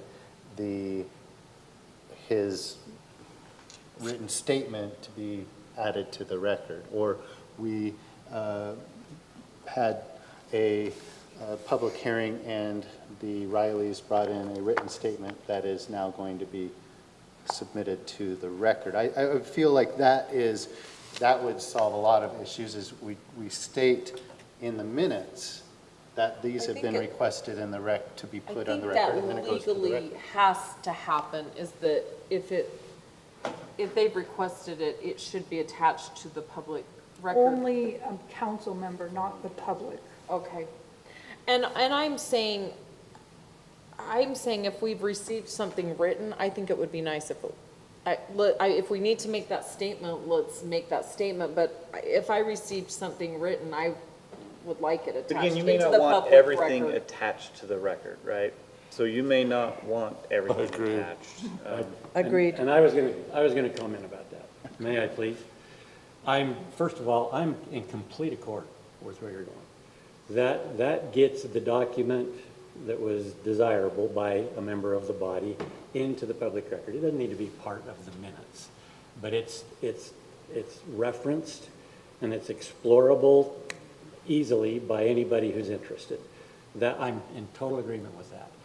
And to Gina's point, as far as anything that the public presents in writing, I think we had an excellent example tonight. I suspect it sounds like Gina might even be suggesting that that be included as an attachment to the packet. And one problem I have with saying that Gina, Councilman Hurst, suggested this, well, there might be 5 of us in total agreement, and I'll say it out loud. I don't want Gina to get all the credit. I think that's a good point, that it definitely, just because one person suggested it, you're right, there would be probably others that may want it attached, but maybe it's just a matter of saying it was, can we just, does it have to be stated who requested it? It can just be It's up to you. stated the council. No. But I don't think you can make a policy that, and I don't know they are, but that we attach everything that's handed out, because some things are not appropriate. Well, we may not want to To be- attach to be everything, attached. right? I agree, Mayor. There could be 2 lengthy ones, there could be profanity-laced things that come in, but that's where it's only we who can suggest what be submitted.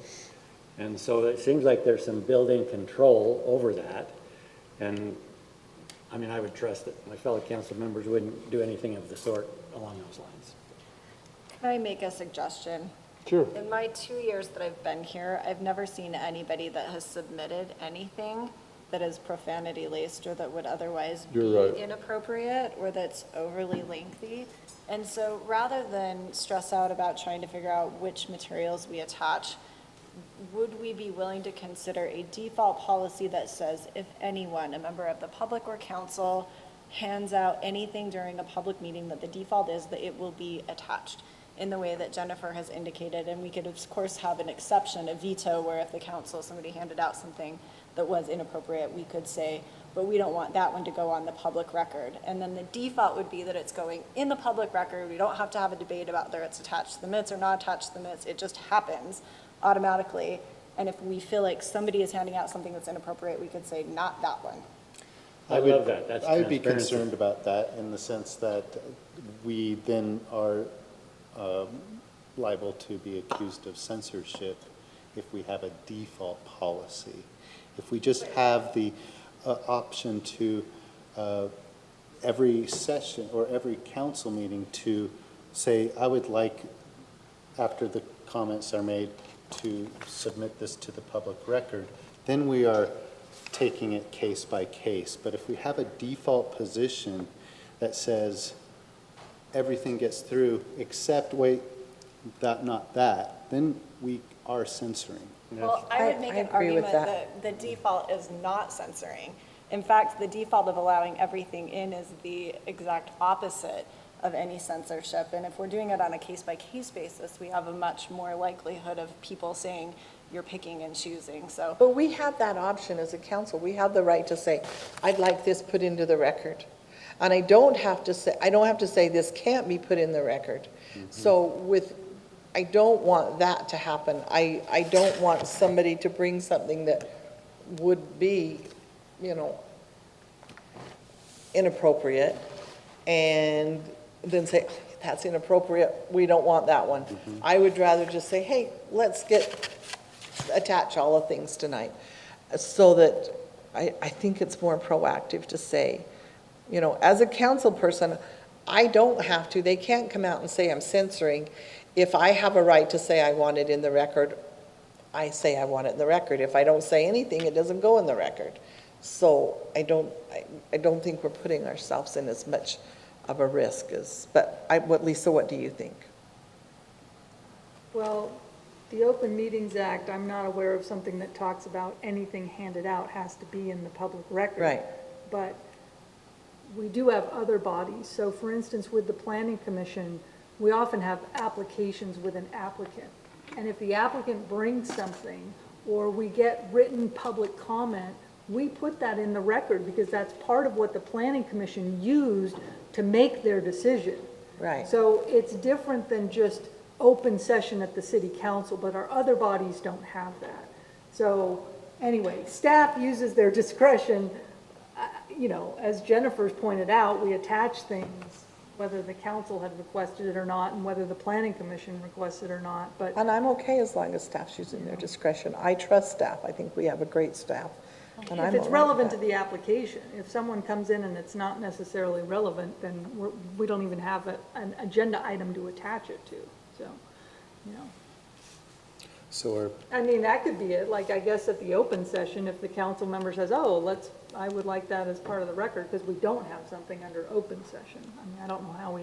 are committee members and planning commissioners given the same purview for Yes, the requesting? same statute applies to them okay. as a public body, yes, that's not. Lisa, can I mean, this is kind of slightly different, but we attached something to the minutes last time, and then just a couple of days later, we received an email from that individual with an updated. How do you track, or do you track when they send an email that's revised? We don't just go in and put that into the public record. Only the thing that was presented in that meeting at that moment is put in, right? Correct. So I guess what I'm Because saying. it didn't happen, if those corrections did not happen. It did at not the happen in the So, meeting. I'm sorry, you can That's come to the next open session, and again, this is how we Yeah. get. That's fine, I just want to convey that to And I that kind of, individual. that particular instance, I kind of view that as anybody at any time can email the city council with questions, comments, attachments, whatever. Not all of those are going to be part of our public record. Like, some people can just email you and be like, hey, I have these suggestions for the general plan, and that can happen at any time, whether it's part of a public hearing or not, like And we're you're just- accessible, but that doesn't mean it's gonna go in our packet, it doesn't mean it's gonna get attached to minutes. So that comment that was made in the meeting, we obviously made an exception and attached it to those minutes for that meeting, and then the revision came after, so. Right. So in the case of when we leave a public hearing open for a time period so that people can send emails, are those attached to the public record? And by public record, I mean civic clerk. I have requested that planning staff attach those to planning commission meetings. You know, if we have these, that, you Yeah. know, for instance, on the general plan, yes, I said, I must- make sure that we attach all of those because we left the public hearing open, but it's a lot, but, you know, the city council can go back and look at those, or we can attach them again to the city council staff report. It's a lot easier to just say, go look at the planning commission staff report and all of those attachments, so we're not reattaching hundreds of pages. Right. And, you know, storing all of those records, but. I was hoping that's what you were doing, that if that public hearing is open, then that email is viewed slightly differently, because we usually say, either come back and comment next time or send us an email. And in my mind, if we say send us an email, the community is viewing that that is being heard and is part of the record. And may I put out a little food for thought? I think great discussion tonight. In reviewing how many cities, how lengthy some of their minutes are or unlengthy, I noticed one of the cities, I can't remember which one, but they had a comment in their instructions or direction for the public session that the city council highly recommends that presenters in the public session have a one-page maximum outline of the topic they want to present. Not requires, recommends. I think like we saw tonight, that was a very well put together, a lot of thought had gone into it, concise. And if our presenters took a little time to do that, it would be a whole lot easier for us to be able to say, cool, put that in the record. And that's transparency. That's wonderful. And that's giving our residents a chance to feel that they're being heard and that something that they presented is available for the public to see. And I would like to recommend maybe that we adjust the direction just a little bit there in that public hearing to maybe suggest something like that. Maximum one-page typewritten summary of what you want to present.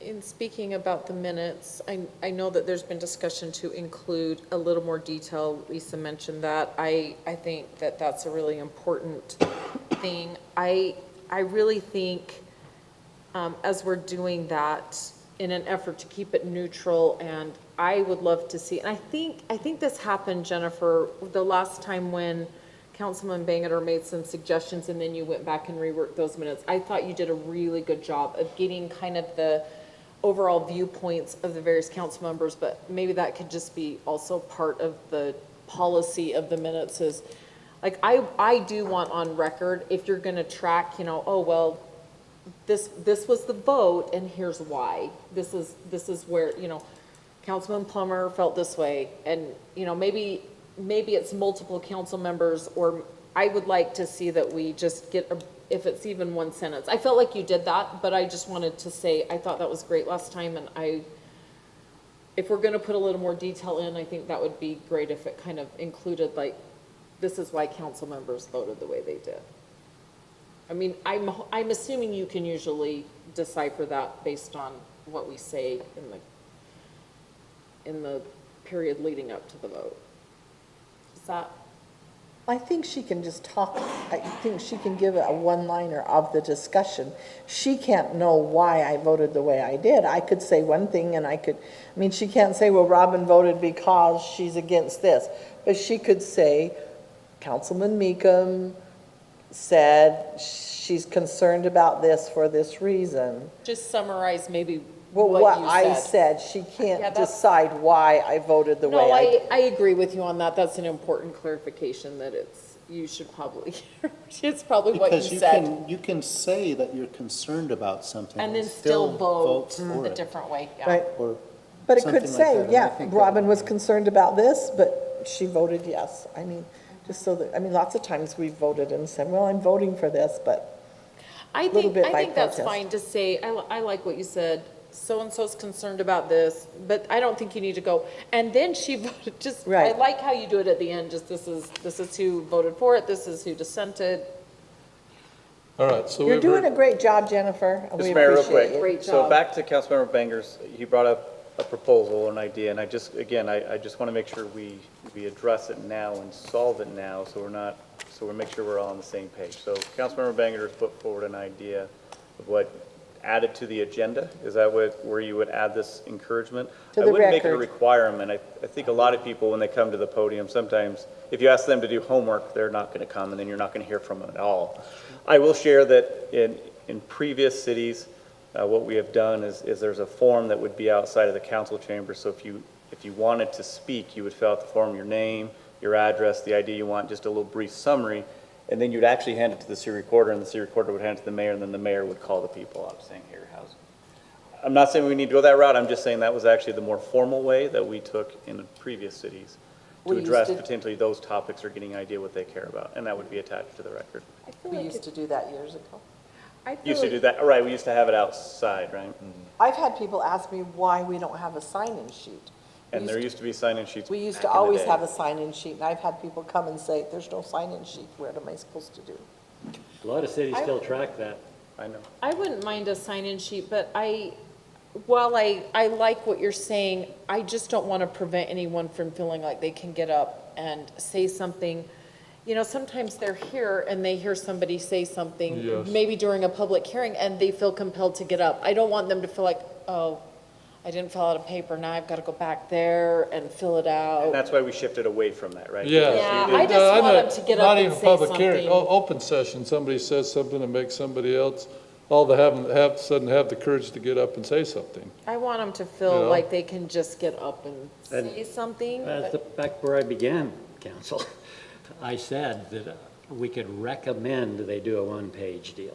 And Mayor, when you open the council or the public session, you could identify that, you know, council appreciates a one-page written summary, but it's now open and make your comments and you're free to do so even without. I guess that's where I'm asking where you like that, what you're proposing, if I'm changing the way we do, if we're changing the way we do the agenda or versus what's just being stated. That's what I'm just asking for clarification on, is how council feels about it and directing us and what. You want a motion? There's no motion because it's not an agenda item per se. What you're talking about, it's just direction, if there's a general feel in what's happening. I don't know how you do it. I'm fine with suggesting that maybe people bring something to discuss. I'm not inclined to say to somebody as they come to the podium, hey, we recommend you bring a handout, and you didn't bring a handout. I'm not going to do that. Type of thing, I think, when I mean, let's just get rid of the open session if we're going to start doing that On the stuff. agenda itself, it says open session, and then underneath it says, the open session allows members of the public to comment or address the city council on matters not listed on the agenda. Open session comments should be limited to 3 minutes per person. Please state your name and the city of residence for record. It is recommended that you could have, this is me adding, it is recommended that you provide the city council with a brief one-page summary of your thoughts, and that would be, I think, all Councilman Bangerter's requesting. I get that. Written comment may also be provided. I was going to say. So I would get away from the recommended, because if Can you I- see that, they're going to say that's homework, and they're not going to. Yeah, can I throw devil's advocate out here? You're then setting them up that you're discussing that motion in public that night. And I still don't think people realize we can't go in detailed discussion on something that hasn't been put on the agenda. So could you just say at the end of it, you can give your public comment or written comment, Or written summary. or written summary, not say required, not say, one Recommended. page. I mean, if you tell me I gotta write one page, I'm gonna have a heart attack, so I'm just gonna say, Accepted. written summary is accepted. If I went to another public meeting There you go. and it was said recommended to do that, I'd be like, oh, I didn't do that. I Right. guess I won't say my thing. Right, that's where I Can would. we hear Lisa's recommended language and see if you're okay with it? Okay. Yeah, written comments may also be provided. And that's Right, it. I perfect. like that. I like that. It's not a requirement, but it's saying that you could provide something. And we're I happy to love accept. that. I'm You're great not with- arguing it'll be absolutely attached to the agenda, but you're just saying it Because we helps do you. that in public hearings as well. People come up and they only get their 2 minutes, but they say, hey, I've typed out 2 pages, and so we accept it. We will add that to the open session unless there's any dissenting, then we can make an agenda item for the future. I Is would that like, okay with Councilman Bangerter? I feel great with that. I would rather say recommended, but I'm agreeable to written comments being accepted. The other thing I like about that, Lisa, is that you could have people, it's very intimidating to get up and talk to the Right, body. And right. that could encourage people to go, oh, all I have to do is write it, and I can just walk up and hand in my paper and then go sit down, and I don't have to stand and talk in front of people. I could see some people being, that would be a good alternative option to publicly speaking, but then they could get the information to us. So I actually like it for that reason. I would like a clipboard where we did have people write their names, because sometimes people are here, and afterwards I'm like, I don't know who that But was. not everybody or why fills they- it out, and this becomes the challenge. You have 30 people here, Right. and 5 people put their names down So, because they don't want That's to put their their name. prerogative. But I- at the same time, it doesn't represent who was here. If only, it says, well, only 5 people showed up for this item when there was actually a full house of 100 people here talking about agenda. And so I think it could misrepresent who was actually in your audience. Okay. Unless Jennifer has No, other I was comments. just gonna say, that's why we Or more stopped is wrong. putting out the sign-up sheet, because we were putting out the sign-up sheet even since I Yeah. have been here at the beginning, and we had a lot of full house public hearings, pickleball courts, tattoos, stuff like that, and the sign-up sheet was out there, and this whole room was full, and I'd go to pick it up at the end of the night, and there's 3 names on it. So I'm like, I'm not doing this anymore, so. Well, if it's not accurate, I don't think it's helpful, so I Right. think that's We a good can point. we can have Bryce out there saying, hey, before you come in, you gotta sign this. I like that idea. Maybe add a poll tax to it, $5 to enter. When I was, Just kidding. when I was in Newton not too long ago, a month ago, the room was packed, and they literally kept record by each person stating their name in Irish. They went around like this, and Yeah, Bryce proposed that when he came back. It was a great, I had never seen that ever. So, And since we're on the topic of this, I do want to say that as city attorneys, we've talked about, and I think the recommendation now for privacy and other reasons is to just ask for their name. And you can also say in city of residence, because that it is, you know, on certain things we want to know, yeah, I'm a resident. Okay, you're a taxpayer, this impacts you. But it's just your name and city of residence. Yes, I like that as well, too. I always get concerned about, Yeah, maybe people, if they, you know, on those tattoo, Give you them might an not address. want your address out there, but yeah. you live here or not. All righty. You got your guidance in? Thanks for the presentation. Yeah, question answered, Brent? Yes, perfect. Thank you so much. Okay. All right, let's move on. Mayor, I'm sorry, but I had one more thing I just wanted to point out on the minutes with respect to the topic. We've talked about, we agree that we're going to provide more detail than has been traditional in the recent past, correct? I just want to identify that two important words to understand in the statute, in the law, are the substance of all materials proposed, discussed, or decided. So the tough thing here for Jennifer, bless her heart, what is sufficient substance? I don't think it's hard to identify all matters. That's law. We have to do that. And substance is difficult. Substance being, in Webster's, the essence, essential nature. That's important. And so as we talk about how much we include, please let's keep in the essential evidence, and let's keep in mind that transparency is important to, I think, every one of us on the council and staff. There is no harm in going too far. And let's err if we have to on the side of a little more detail, not every detail, not all detail. But if there's any question, let's err on the side of providing more information rather than minimizing it, and help people be better informed and understood. Then the other, well, I'm not going to talk about that one. Thanks. All right, thank you. All right, let's go to next item. This is our summary action calendar. This is a boiler award that we have here, and we all know over months and years of discussion about the boiler here in our building. And so we have a bid award here to the Centerville City Boiler to Mechanical Systems Service, okay? We have Cameron here. If you have any questions for him, obviously this is one we're looking for a motion on. It is in the budget, correct? Yes. It is in the budget. Including what it discusses, the additional 10 to 12,000 be integrated with the HVAC operating system. So any questions on this, or do I have a motion? Mayor, I'm sorry, I do have some questions. I'm not sorry, I do have some questions. And maybe it would help if Cameron could help us, enlighten us a little bit. And may I first identify a couple of concerns, and I want to be helped with understanding and protocol. And again, as you know, as most of you probably know, for 11 years I worked for the Church of Jesus Christ of Latter-day Saints as a facility manager. And I managed 57 buildings for 11 years that had, several of them had boilers in them. And I had a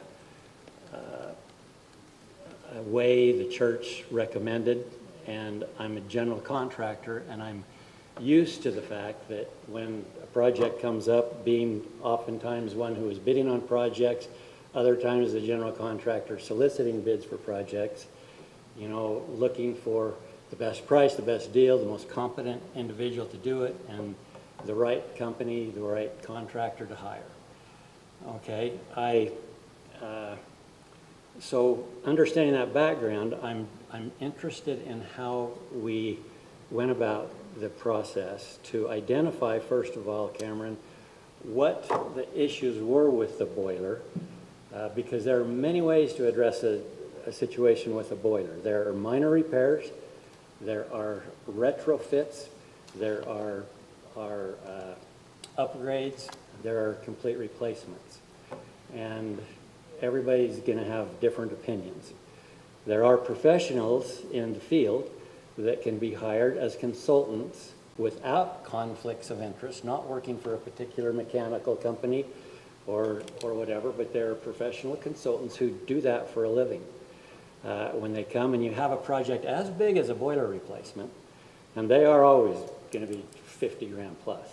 We're talking a big expenditure. So the way the church would do it. Let's let Cameron describe how he did it. Okay. Call them up for it. I took over. And it was a process of not just you getting bids, but leading up to it. So just kind of describe that. Then the council is open to ask questions. So this was put in the this year's current budget by Bruce. I took over in July for facilities. We have a contract with Carrier. They told us they were bad. I said, okay. I called another contractor, which is MSS, and got a second opinion, okay? One of them's dead. That was a consensus from one, and we actually had our boilers inspected by our insurance company. He poked around a little bit, said, I can't say much, but there are some problems, okay? So he had to decommission the one. He said, it doesn't work, I cannot pass this off. That's our insurance company. The other one is working okay. We have both of them replaced. Both of the contractors that I did get bids from recommended doing both of them. They are 20 plus years old. So that's about 20, 30 years is a long time on a boiler. So these two, when we posted this, they both, because they knew what they came out for, said, I want your opinion. And they said, if you bid this, we're interested, okay? Now we followed state and city procurement policy. We posted it on the state website, and it was up for 17 days. We're required to do 5, okay? I did let both of these contractors that bid on it know that it was posted, and that's pretty much the extent of it. So, okay. Yeah. Are these the original boilers to the building? No, I do not think so. Okay. 2005, I think, is what the certificate said from the state. Okay. Okay. Originally, it is 20 we years. thought we thought they were in the budgetary, but I've found different on the certificates. And these are the only 2 bids that you received, correct? Correct. But it was posted on the state and city procurement policy. Okay. So if we replaced them, we replaced the other ones in 10 years? Because the building was built in 93? 95? It was built in 93. I think. 93. Okay, 93. They lasted till 90 05, No, 06. maybe it was 94. 93, 94, it was built the same time my house was. I don't know the They knocked the circumstances. houses down at the same time. Okay. I don't know the circumstances on why those ones were changed out. Okay, I'm That was back. for- So the question, I don't know, do you want to give us some history, or Bruce isn't here, a bit of what we've been going through with these boilers? And we have done maintenance and repairs for Bryce is rubbing his hands. Obviously, he's felt it over the last 5 years. Cold right now. Yeah, right now, luckily, we've had a mild winter, so I wanted to see what overwinter looked like. And then it completely died. And I didn't feel it was right to continue throwing money at it, trying to get it to work, because we had this budgeted and knew it was coming, so. So we had Carrier come and relight and then say everything's fine, and then a week later, have another, this was last year. Always having to reset it daily, Yeah, res- every This was last year. Always having to reset it daily, Yeah, every morning. So yeah, resetting it daily every morning. Wasn't keeping a flame. We've changed, I can tell you, we do have a contract that's just gone out to Carrier again, and I've changed the language, and some wearable repair parts are in that contract to extend the life of these based on different research and talking to different Can contractors. you talk a little bit about the proprietary side of things that complicates?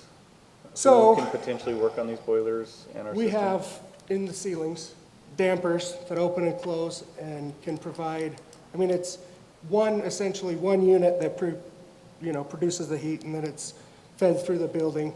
The dampers open and close based on the thermostat. There are 28 of them in this building. And we are on Carrier's proprietary software to run all of that. It's Carrier's controls in the ceiling. It is not open source. We're stuck with Carrier unless we want to spend over 6 figures to change out all those things in the ceiling to go with another company. So we've just re-upped our contract with Carrier. They're really good at air conditioners. The boilers we've struggled a little bit. So when you said the two bids were from who? MSS and Carrier. Okay. So, but we're moving away from Carrier. No, They're still using a no, Carrier they're gonna, Okay. yeah, Okay. MSS can install this, and then that 10 to 12,000 right. would be for, Carrier would have to come in and then hook it all back up to their stuff, to their Okay. controls. So it can be That would be on managed. top of that 69,000. Correct, yeah, that's in the notes on the, they estimate about 10 to 12. So it's 79,000. What'd we budget for it? Correct, but that would We be, go with that contract. that would be on Carrier, I made it very specific, we were not doing control, so it was apples to apples with Carrier. So it would be another 10 to 12 on top of the Carrier bid as well. Right. For both of them? And Because the- it was the exact same bid. And he's got to give it to us this way because this is what was bid. I guess I also want to point out, both of these contractors are on state bid. I didn't have to do any of this. So by doing this, this is a potential $40,000 savings. Because Carrier is our go-to. Wait, I don't understand. So yeah, Councilmember Banger, so state contract is one of the things to avoid if you're kind of in a process. You can avoid an RFP if they're on state contract, which means the state has agreed to this pricing structure for those items. But you still want to go out there and have them compete against each other to get the lowest bid, which here, you could have gone with Carrier and not bid it out at all and paid the $100,000 to Carrier. However, again, trying to save money, we still went out and bid to see if we can get a lower cost in state contract. Which is commendable and understandable and fine. My concern still is, I think most industry standard is to have 3 bids. And then vet those who you even ask to bid, do an RFP or whatever, so that you're comfortable that you're using competent individuals. One of these was almost ruled out before you sent out the bid because we're obviously not liking Carrier. And then I have a big concern, and you all know how supportive I am of local business in Centerville. And we have 4 HVAC contractors that I know who have a business license that operate in our city and who may well be able to, and understanding this as a contractor myself, doing work close to home is an advantage to your employees and your labor pool and everybody involved. Familiarity with it, understanding that you're going to get the call if there's a problem. So doing the work effectively, efficiently, and thoroughly, it's a motivation if it's your neighbor, if it's your city, if it's your, and I'm worried. What are we saying to licensed businesses in our city? Now, I think one of those 4 HVAC contractors does not do boilers, but we have 3 options. I don't know that we what could we're reach out to. saying, Councilman Banger, because it only had to be listed for 5 days and it was there for 17 days. They didn't So bid my on response it. to them is obviously, they're not interested in work that's on the website to bid on. Mayor. Because they didn't bid on it. Mayor, a lot of contractors are not interested in governmental work. That's what I'm saying. Maybe they're not. I mean, I want to support the local business too. For various reasons, though, and so But- they don't recruit or they don't look for But work. it's not right for us either. I want to support local business too, but it's not right for us to pick up the phone and start calling our local businesses to bid and not go through the process. We at least still have to go through the process. This isn't like us selecting something at our homes. It's going through the process. You know, but I use to local bid guys on at my home. They could have bid, it was on the state website, they didn't. But Cameron actually said that he had called the other two. Why didn't we call the other? Yeah. If two calls went out, he did identify two companies and they were called. I So can why tell you didn't we why. call three in our city? Because Cameron's gonna they answer are that. the companies that have worked on our system and are familiar with them. I have never worked with Salmon or any of those other companies. In fact, I do know one, but they don't do boilers. Okay, this is a commercial thing, and that's who I'm comfortable with. I mean, I'm a general contractor too, and if I want to go looking for jobs, I peruse those notices. And that's, would be part of my business plan. If you're busy as a general contractor because you're competent and you have a lot of referrals, you don't have to look for work on the governmental role. But you can still be available for work that you might be very interested in your own city. So. All I can say is I follow I know procurement one of the policy. names and I know him very well, so I am going to call him up and say, are you interested in city work? If so, I'm going to let you know when that's happening. If you want to give me the other names, we'll do the same, but they may not be interested in city work. Do you know that they're interested in city work? for Mayor, they sure? may not be. Yeah, They may not be. that's all But we're is it saying. not in the best interest of Centerville City to participate and partner with our local businesses who contribute so much to the city? What do we have to lose? Well, that's what I'm saying. I'll call them up and they'll say, hey, are you interested in our city work? Okay, then I'd like to make a motion. You know, We but postpone can I make a motion? if we were done asking questions. Are you guys done asking questions? I'm done. Okay. So do we have a motion on this? I'll make a motion. That we postpone the approval, because I'm hearing, we've lived with this problem. I talked to Brent today. I don't want to have our employees, our staff, our administration here in total discomfort because we're freezing the rest of the winter. But I think we've endured it as we are for a few weeks. So I'm going to make the suggestion proposal.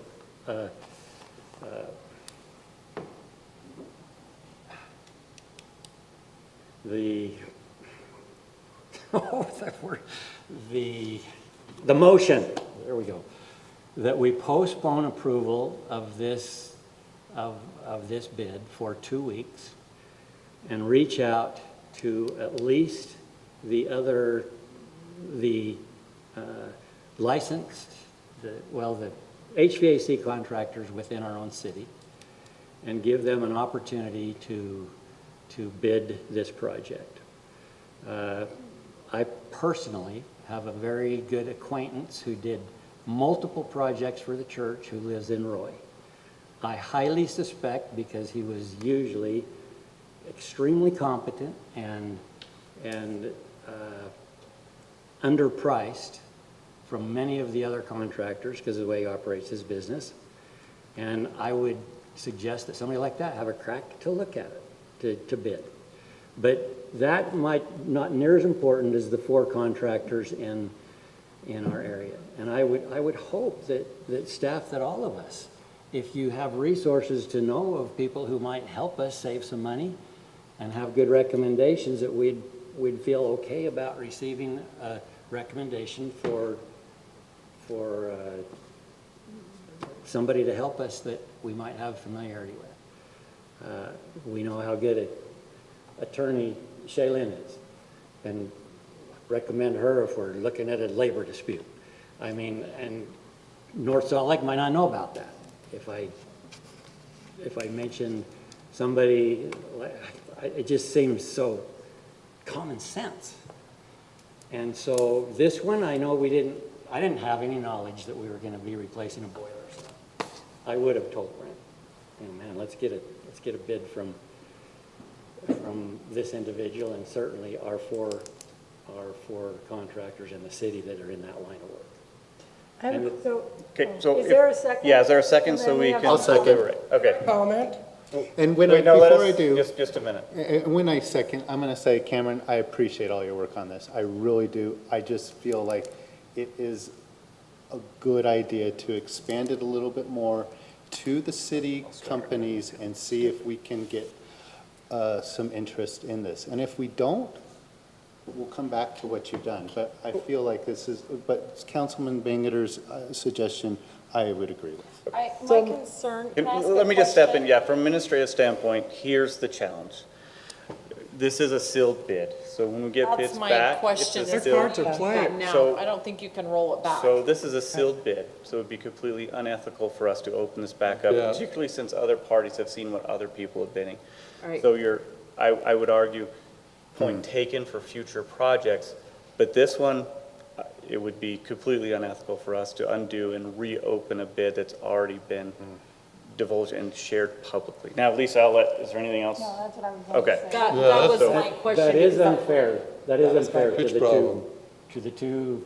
But I think you also have to be careful about not providing special privileges for certain companies or others, which is under our Ethics Act. So this is government. We have a procurement policy. I'm happy to give you a copy of it. If it's over $30,000, we have to follow formal bidding procedures.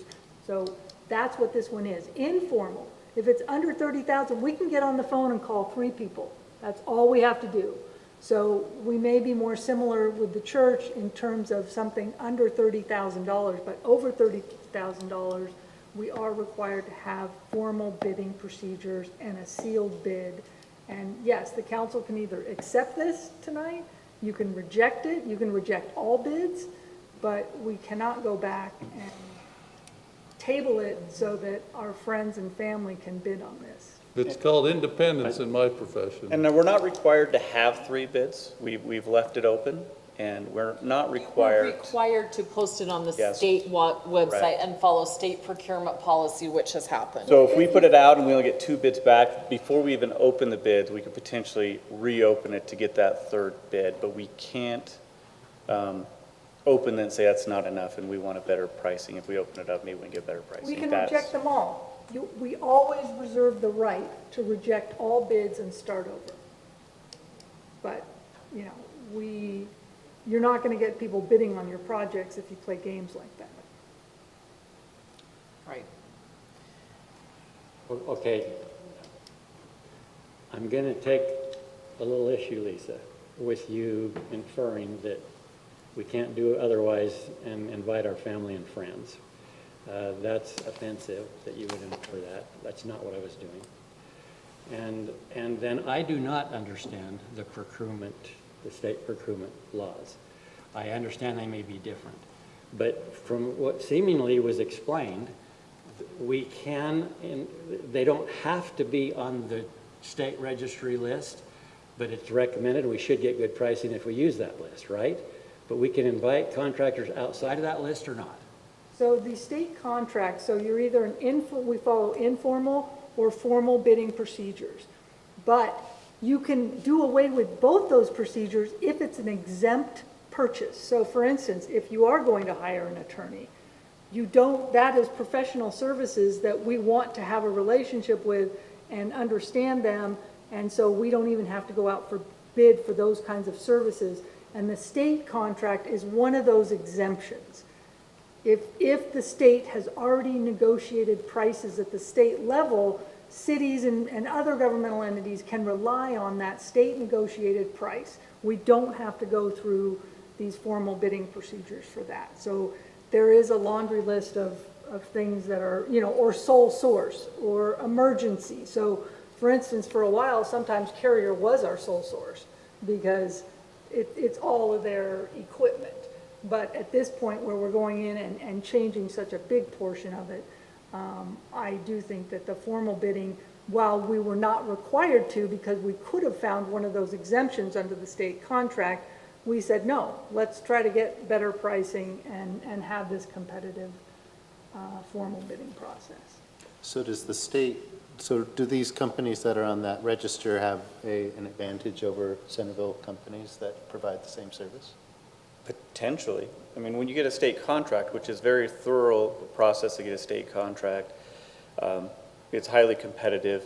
But ultimately, It's if a you lot get a of state steps. contract, right, you have to require certain warranties, you have to require certain things to get a state contract, which sometimes the service is better, like you get better warranties going through state contract, but you're also paying for that warranty, right? So there's some level you can go with a state contract, it is more competitive. They do have an advantage because some cities, particularly smaller cities who don't have staff to go out through the formal RFP process, can go to the state contract. The unfortunate thing is they may overpay unless they bid it out, right? So there is an advantage potentially for those businesses. But some businesses have chosen not to. Let's talk about, like, Young is currently the state contract to provide vehicles for state vehicles and counties, and so they have the contract. It doesn't necessarily, Ken Garf or other cities don't necessarily want it, and they didn't bid on it because they didn't want to meet the state requirements to get that bid. So there's all sorts of, it's not easy to get a state contract, but when you get it, you have certain warranties with it. So does that help? Yeah, I'm not certain if that was the question, but we have 5 factors or more in terms of, Nice so way we of saying wouldn't you didn't answer necessarily, the just question. because you have a state contract in Centerville, our procurement agent doesn't necessarily give them an advantage over anyone else bidding, Centerville or not. We're gonna look at how long have you been in the business, you know? So that's What's fair. your So I'm just saying the state reputation? contract. Is it the low, we don't, it's called lowest responsible bidder. It's not just the lowest. We don't have to pick the lowest. You know, we can say, anyway. As there's other Lisa says, you know what, I could put in a boiler, and she has no experience in it, even though she only offered to do it for 10 grand. We're not gonna select Lisa Not to put in hiring the Lisa, boiler, yeah. right? Or She's if they, not, yeah, if they don't have That's not the experience, You don't have lowest staff. responsible bidder. So the question comes up, my best example I have is on the pickleball courts. We had some numbers come back, which some of us weren't happy with, and said we felt we could get this lower. Did we got formal bids on that, and we rejected those bids and went back out? Is that what we did, or was that just estimates? We had a and- cost estimate that was significantly high, and it was felt that we would get it for a better price, and when we put the RFP out, if I remember correctly, it did come in quite a bit lower. Right, I think that's what happened. We, removed amenities to bring it within. Yeah, Right, we did take some removed- amenities yeah. out too. So on a situation like this, it's either accept or reject it. Is that right? That's my opinion, is I agree with Brant that it's unethical to open sealed bids and then roll it back. I don't think we can do that, and No, well, Lisa's confirmed that as well too, it sounds like, so. Understanding that, I agree, and I rescind my earlier motion. But I hope Use my second. we can resolve this in a way so that moving forward, we can utilize resources available locally and hopefully save our city taxpayers some expense and some revenue. And I will share, again, what I shared with our conversation earlier. There is always the intent of trying to include our local vendors. Bryce does a really good job trying to include our local businesses. Bruce has always done that as well. We always try to do, now to put forth and say on everything we do, we don't know all businesses. We say, well, they're capable of doing this. And I mean, if you're asking us to go a little bit further and research every business here, are you capable? That's a little bit of work. We can just advertise. We put it on our website, and maybe we can do a better job saying, hey, local businesses, please always look at our solicitation. And we have it in like 10 different pages right now, right? Bryce is giving me grief because I'm speaking with my hands. But we can do a better job of, again, just trying to point our business to that. And that's where council, you can all help us. Saying, go look at our solicitations. I think it's going to be hard for us to try and find, well, there's this bid for how many businesses here are capable of, and then we're making phone calls. That might be an unfair advantage in the 30,000 plus where we have formal bidding. Again, we've just got to be very careful about how we select businesses.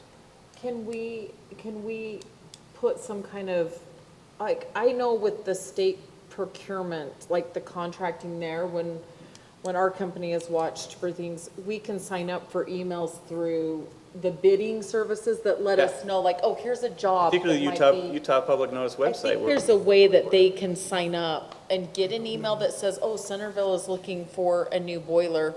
And maybe the city can just put a button on the website that says, if you want an email about things we're looking for procurement, We don't have any room for any more buttons, but that's fine, but I mean, Bryce does have it on like several pages of. where I he just would know there's commonly- several websites that offer, that go out and hunt for those things and I guess provide them the back. point I was getting at, going back to the very important start of this discussion, owning a business myself and working with all my clients being closely held businesses as well too, there's a certain way they pick up their businesses. And if Salmon, or since you threw out that name, I don't want to use particular names, but since it was thrown out, or any of our other local businesses, is that if that's, I've always felt if that's their way of picking up business, then they are registered with the state website and they're seeing when bids become available and determining if they want to bid or not. That's how my businesses operate, and that's how I operate. I mean, maybe they don't want to do government contracts. Maybe they do, I don't know. But they should have somebody in their marketing that's looking for that stuff. And we certainly could say, hey, if you're interested in our work, get involved with that website, but. I would love to use Centerville businesses, but I also think we need to be really careful. If we don't know all the HVAC companies and we notify 4 and I own the 5th, I'm going to be pretty ticked. I thought the same thing. And so I would rather have them on our website and then somehow notify all the businesses in Centerville, this is where we're going to put if we're looking for something, so that, I know we had problems once where even our rec center somebody was willing to give a real discount on dance lessons. But I had other dance teachers calling me and going, why did you use them? I'm like, well, because they offered us a good deal. But I wasn't in on any of that. But that would be my only concern, is making sure that we do, that we let everybody know and be fair about it. I don't want somebody to be coming and saying, you let 3 companies know, but you didn't let the 4th and 5th know. So I think we need to have it in an area where everybody's looking, or, do you see what I'm saying? I don't want. I understand that. I understand that perspective. There's a flip I'm a side. huge Maybe it's proponent better of to using Centerville Maybe it's better to businesses. ask 4 of them, and miss one, than ask 0. I don't know the answer to that. I don't know the answer to that either. That would just be my only concern, is I don't want somebody calling me mad and saying, hey, you asked so-and-so and so-and-so and you didn't call me, and I might know that they're an HVAC, but I don't think about it. Or I didn't know we were putting it out for bid for boilers. So I don't know. But I would like to somehow advertise a little bit better to our city businesses. I think that's a great idea. I do too. Yeah, We rescinded a motion. He so rescinded he it. rescinded, so did you have one last thing, and then we need a motion on this? Thanks, Mayor. I just wanted to publicly apologize to Councilmember Bangader, my reaction to my ethical concerns and with my flippant comments, so I apologize. Thank you. Nothing? We're good. Thanks, Lisa. Okay, yeah, let's do a I'll good make motion on it. I'll make a motion that we approve the bid award for the Centerville City boiler replacement in the amount of $69,100 to Mechanical System and Service. Second. Can I ask a question, Cameron? Why? What's the difference? Is Carrier going to give better, or have better parts? Is their labor more expensive? It's the exact same thing. So, I don't know. Yeah, and so, why- philosophical reasons why some companies will overbid, because if you're gonna give me the work, I'm already booked out, but if you're gonna pay this price, I'll prioritize your job. Right, Councilmember Bangader, if you're already worked, you throw out prices, and if you take it, great. If you don't, then that's okay too. We're already booked. So, but you don't know there's no difference. We're not using Exactly the parts same. that are Inferior? Inferior. Which was, I'm assuming was part of the procurement process, is that very specific things were identified. Yes, yes. And, yeah, We've learned in the water department to be very specific on what you're requesting in parts. Yep. and- right. We even did a pre-construction meeting where I had them come and look at everything, measure, make sure everything was going to be the same. And then I even sent out an addendum with their concerns. They probably had Clarifying an everything. opportunity to ask questions, and you Yep. did an addendum to address Correct. those. Yep. All right, let's vote. Councilman Meekman? Aye. Nay. Aye. Aye. Aye. All right, that passes 4-1. All right, let's go to minutes of approval of February 3rd, work session, February 3rd, city council. Do I have a motion for approval on those? I do have, hang on, gotta find it. On the work session, under my priorities, it says improve telecommunications franchise agreements. I'd also, I think in that meeting, I also talked about just city policy about, some of those things would not necessarily be included in a franchise agreement. Some of the things that I brought up, which are mentioned below, would just be part of city policy. So I guess I'm saying improve telecommunications policies and franchise agreements. Okay, Can you see where that is? yeah. This one, telecommunications. Yeah, sorry, I should have given you a page. No, on you're that, good. I But got you it. got it. Policies and franchise. Okay? I also have a recommendation. On the list that Councilman Bangeter provided and put forth, it's identified several of them there.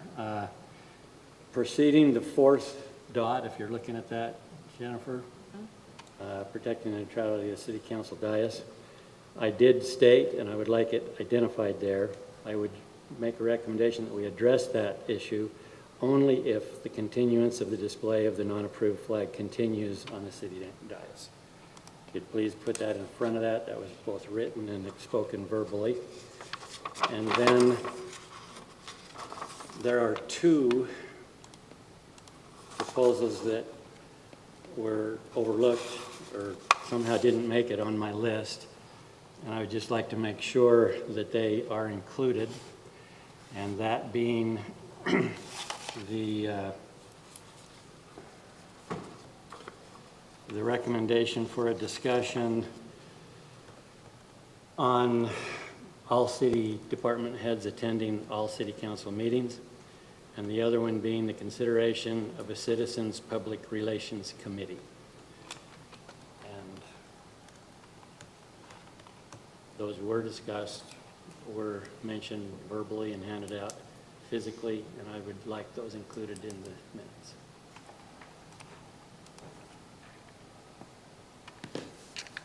All right, do we have a motion? I Wait. have one more, sorry. Can It's okay. Are you okay if I just, with regard to the change that Councilmember Bangeter suggested, he's indicated that he wants the addition on the fourth bullet point of his list to be only if the non-approved flag continues. I think that that is ambiguous as to what it is, who is approving and not approving, because I am displaying my pride flag in my personal capacity, exercising my First Amendment speech rights. It's not something that has been approved or disapproved by the city council. So rather than say that, I would propose that it read only if the display of a pride flag by Councilmember Hayman, so that it's clear that that is what you're referring to.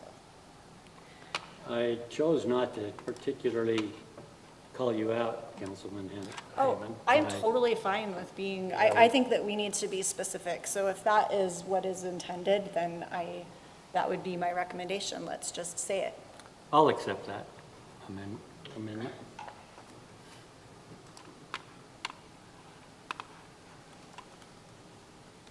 Jennifer, I'm sorry, my only change is on mine.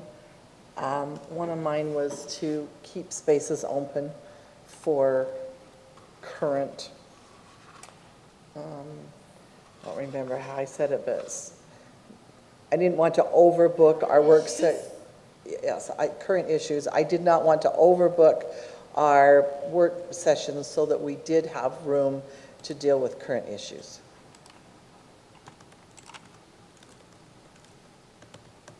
Okay. Thank you, Anything else? Jennifer. I'll make a motion that we approve the minutes as amended by Councilmember Hurst, Councilmember Bangeter, Councilmember Hayman, and Councilmember Meekum. I'll second. Motion second, all in favor, aye? Aye. Opposed? Okay, council report, Councilman Banger, report on your committee assignments. Dual Mayor, Creek I'm and- sorry to interrupt. I'm sorry. When is the appropriate time to request that these get added to the record? Would that be after the entire session, or? Is that the DADU? Minutes? Is that what your DADU that you're This requesting? is, this The added- Riley yeah, comments. The Riley comments, would that be appropriate after minutes to add that to request that these get added to the record?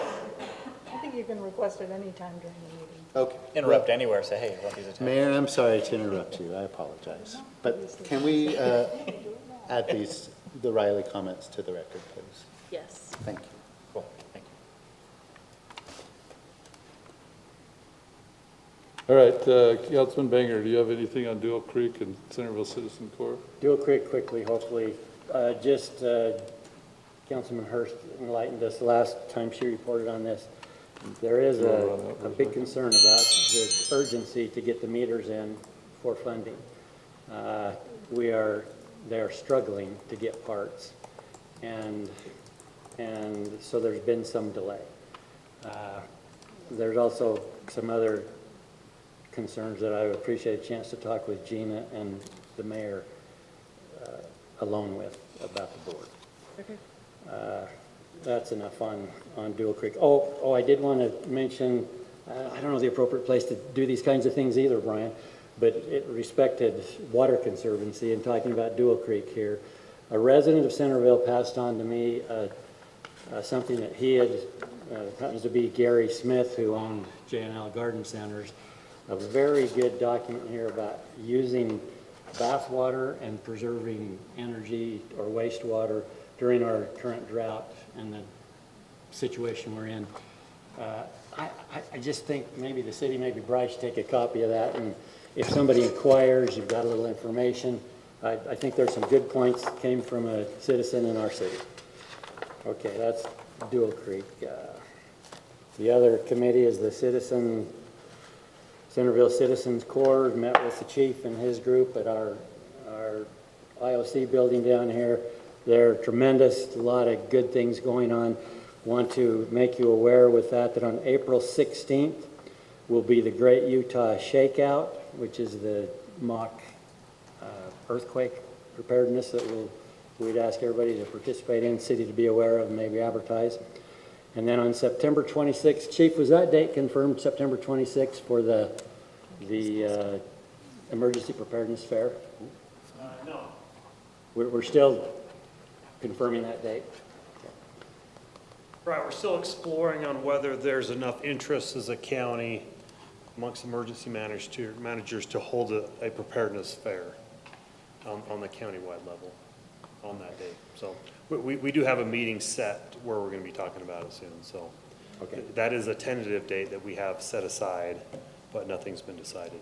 They had some great discussion about whether do some interactive stuff at that fair and do some things that might elicit more desire for participation. On my committee with the Davis Chamber of Commerce, just will make you aware that both the mayor and I are involved with that committee, that opportunity. I will probably be plugging into the legislative affairs end of the Davis County Chamber of Commerce and following some things with businesses and economic development, hopefully opportunities that we can take advantage of here in Centerville. That's all. Thank you, Mayor. Thank you. All right. Anybody else have anything critical to their committees? Yeah, I do. I'm going to pass them officially to Jennifer first before. I have been on the committee for the South Davis Greenway Trail, and that's in just the planning stages. It is a trail that will run from Farmington down through Centerville into Bountiful and North Salt Lake. I'm giving you a newspaper article, I think it was it 2023 that the state legislature did set aside money for a trail network. So right now, the way this is it's a plan and there's no funding.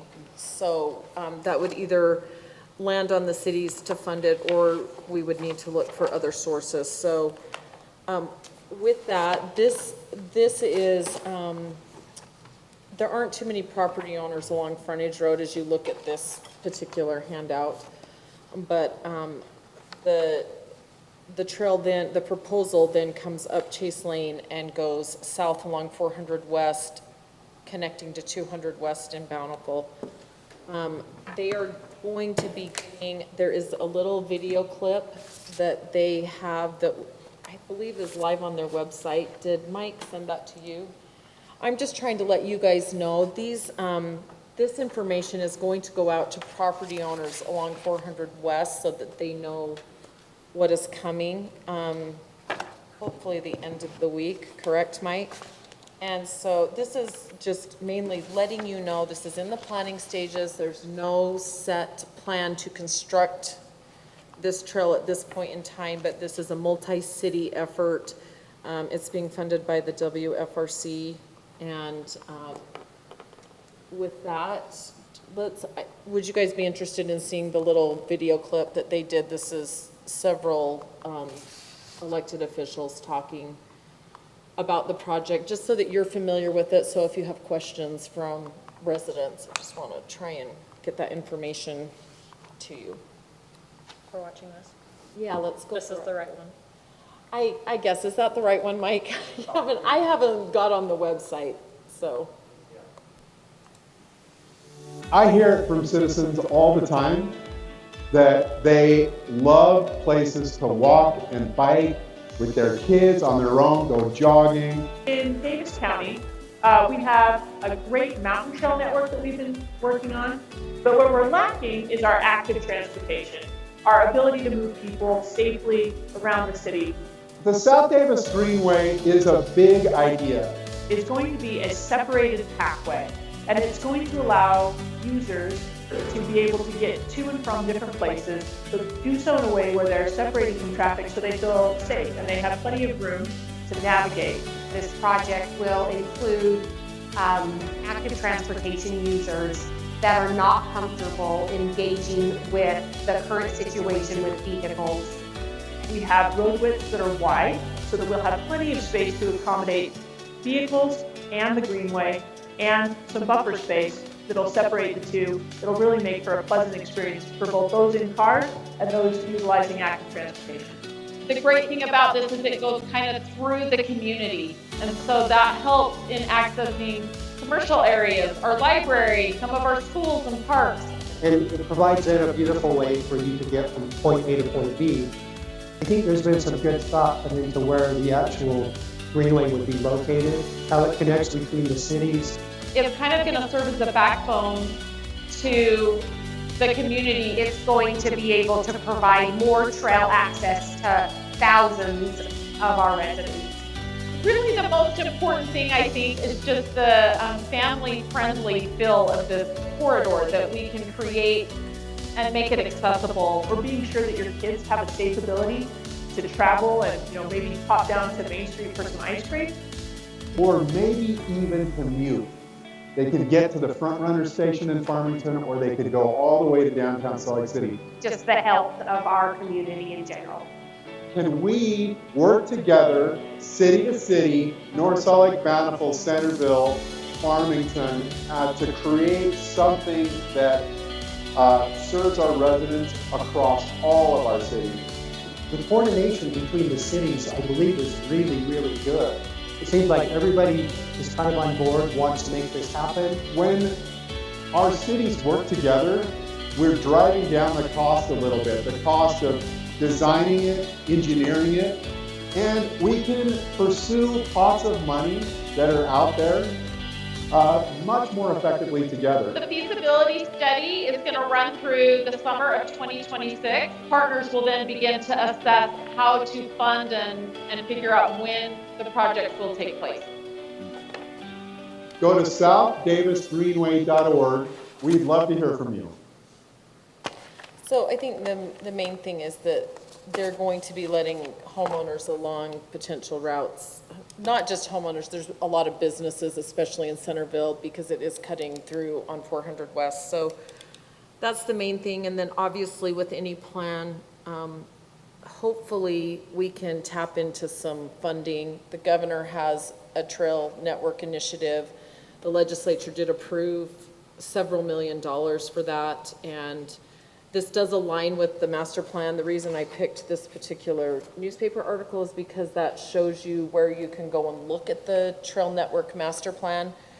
They show a little bit different alignment than 400 West, but probably 400 West is the better opportunity to have a project like this work. One of the things that the property owners are going to be the thing that they're going to have explained to them is that it doesn't impact private property, it will impact public right-of-way. It could impact parking or some other things around their homes that we want them to have a chance to weigh in on. So. Will they allow electric bikes on it, electric scooters? This is an urban trail, so I don't know if there will be rules or regulations on speed, but I would think that as long as you're obeying, that might be a city decision that we have to make, but. Since it's I would assume that it's a multi-use path. It is a multi-use path, but whether or not they're gonna deny electric, we haven't talked about any of that stuff. The idea really is to create connectivity, not just for recreational, getting to some of those places, but also it's a potential way for people to get to the bus or. And that's why it's kind of, there's a lot of people that are. So we could going tap to in. work on their electric bikes. We could tap into UDOT's last mile funding. That's why I think it's important that we understand that, and then as this is finalized, we obviously we want to start looking for funding. Some of that can possibly be, some of the funding could possibly be taken care of with the I-15 expansion. What's going along Frontage Road, we do have, UDOT is going to improve some of the sidewalk, and obviously that's kind of a double, it all kind of aligns. So, I don't know, did I miss anything, Mike? Okay, anyway. Can I pause and give a shout out to Bryce for the super great way that our new logo looked on the jacket that I know, and I wore it. How much it popped. Yes. In comparison to the other cities, so way to represent. I had another, I think I was coming from LPC that day or something. I had to run home and get my jacket, and I was like, oh, I'm so glad I have a Centerville logo to put on, So I was gonna anyway. say, yeah, it looked Want good. these part of the record? You look good in the jacket. I'm sorry, what? Do we want these as part of the record? I don't need them to be part of the record, but I think it's fine. It was just more informative, so if you get some questions, you have a couple of things to kind of look at. Thank you for asking. Just checking. Yes. Thanks. Okay, I'll be quick on my report.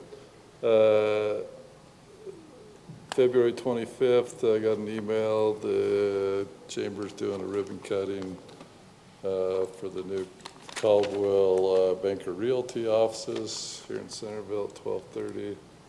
They wanted me to, about a 20-minute thing, they wanted me to say a couple of minutes of comments and invite all the city people. Remember March 18th and 19th, our budget retreat. I attended legislative night at Centerpoint Theater where a week ago Monday, where they invite the elected senators and representatives to come, and we had probably a dozen or so. It's a little different ones every year, but couple from St. George that were in town, and it was nice, and Cedar Point took care of them well, and Danny told them a bit about the theater.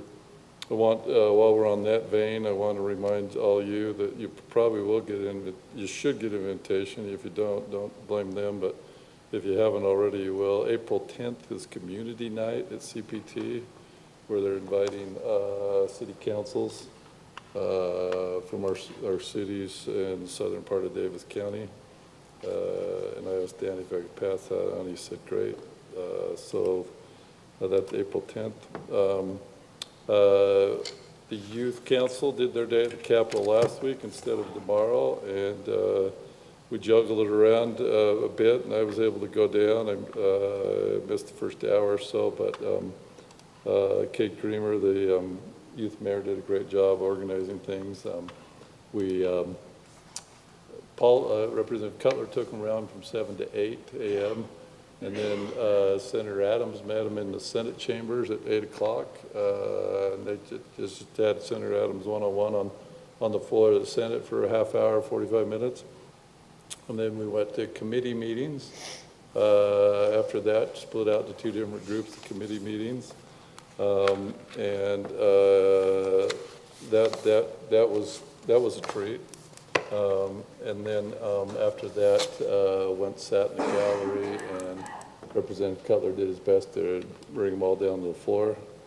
And then they grabbed some lunch after. But I was talking to some of them, and some of them said, a couple of them said that's their favorite event. And so it turned out pretty well. It was a busy day at the Capitol. Lots of kids were up there that day from buses and that sort of thing.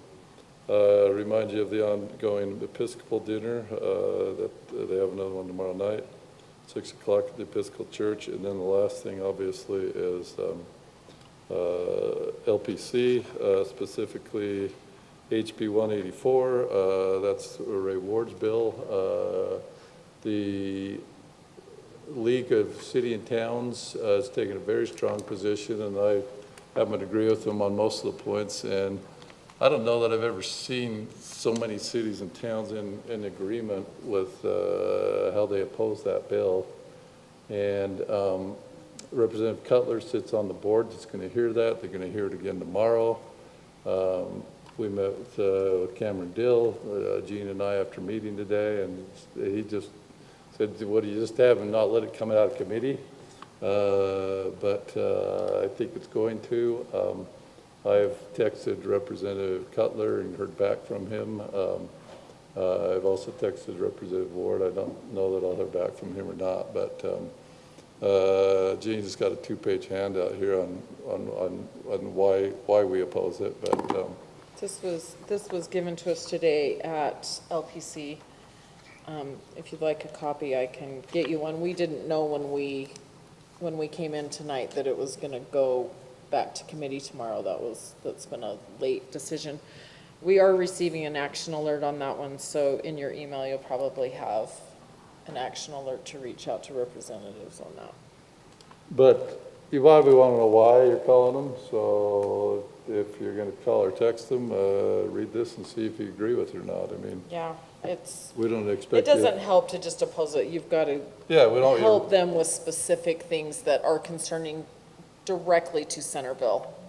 Do we know if Cutler is for or against? I think that there is a lot of desire to find some affordable housing options that make it a little bit easier. Unfortunately, this bill does not, in my opinion, the things that they're trying to do to make it easier are actually, they're concerning to me. They undermine our zoning, they undermine the legislative voice of the cities and the people. I'm worried when they say, well, they should just be able to turn in a sketch and within a very short amount of time get approval for that. Anyway, they go through very specific, this is packed with information. So, and I probably agree with most of it. We don't know where he's standing right now. When I sent him a text a couple of weeks ago, he said cities can say no, but the problem is it sets a precedent that if we do say no and we don't have a really solid reason why, I think it's asking for potential litigation. At some point, the state has said this is the preferred way to do it, right? And so then if we say no and we don't have you've got a short amount of time. I think they've increased the time a little bit, but I'm not familiar with where the third revision is at. So I would just say this is all based on the third revision, so. Which bill is it again? HB House Bill 184. 184. I think there was some thought that if it could just be held, then it can get worked on in the interim. But if that doesn't happen, I mean, they did say today, please pay attention to this one. And when that action alert comes out, they need a response so that. So Gina, help me, when we're not voting, because only you and the mayor and Brent can vote. Not voting, but you're just. That's soliciting our input to our representatives. Yes, exactly. And I don't know what the action alert says. I saw it pop in on my watch. It's come in since we've been in council. Let me just. It's pretty detailed. It kind of goes over the points that were shared. Yeah, it says, tell your legislator on the House Economic Development and Workforce Services Committee. So that would just be Representative Cutler for now. He's the vice chair on that committee. Yeah. Yeah, so I think it's one message. I mean, you're welcome to call Representative Ward is one of our representatives, so you're welcome to call him as well and express your thoughts if you want to do that as well. And when we had our work session with all of our representatives, I mean, I stated that I'm supportive of finding solutions. Unfortunately, I don't think this is the solution, and it could be worked on and maybe get there, but it's blurring some lines that just do not follow typical city standard process through the planning commission and then through the city council. I can't find any of our southern cities that are in favor of it, including Bountiful, where it lives. Yeah, we had a few members of the Bountiful LPC contingency today, and they were very aligned that it's, let's find a solution, but this isn't quite right. Now, since this is a House bill, what about Senator Weiler? Should we be contacting him? I think right now it's just Representative Cutler because he's on that specific committee. But as But Brett because says, it's you could Representative say Ward's bill. Representative Ward, it's his bill. Yeah. So I think Mike Eggett listens in, and I've seen a nodding of head too. So I haven't talked with him specifically about it, but doesn't sound like he loves the bill either, not at all. So I talked to Gary Hill walking to the car. That's today. That's Bountiful City Manager, and they're not in favor of it all. They're not in favor. Mayor Bradshaw wasn't in favor, so. And I've talked to mayors and city managers of our other southern Davis cities as well too, so. Anyway, if you'll give me a second, I'll get you a copy of this. This is all I've got, but That was the big one. Bryce knows how to help me get a copy for you, so. That's a big one we have an action alert on. Did you have any others? I do think that we should, I'm not exactly sure where House Bill 501 is at.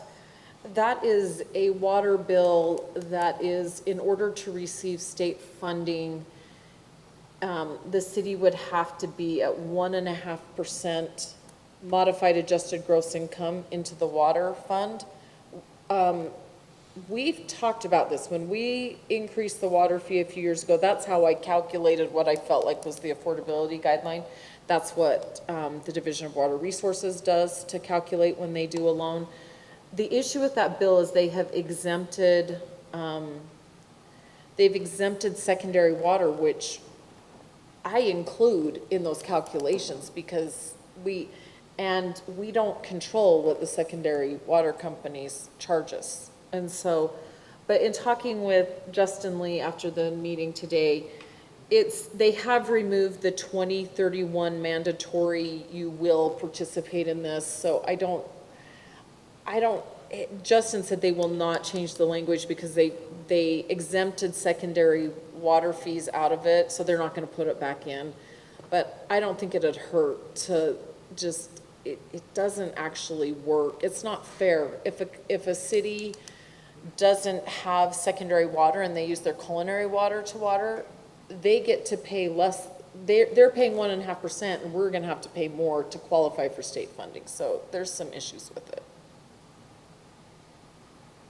I am gonna reach out to, that one's by Representative Bolander. I'm gonna reach out to him about that, but my understanding is at this point, I don't think the league is as concerned about that just because it's, they're not gonna require cities to join by 2031, to participate by 2031. There's still all the property tax bills. We discussed those a lot. They're still working through those. We did slidle pulls on those. Those are the ones that they're cutting back your reserve. That's, you can have,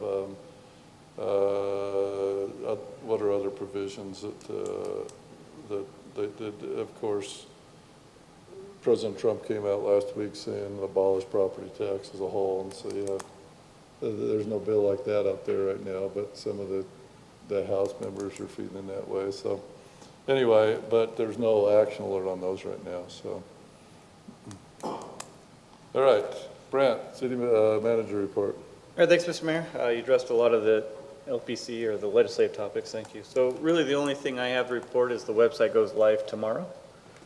Bryce has been working really hard on this, working a lot of late nights. And of course he's got staff and other staff members have helped.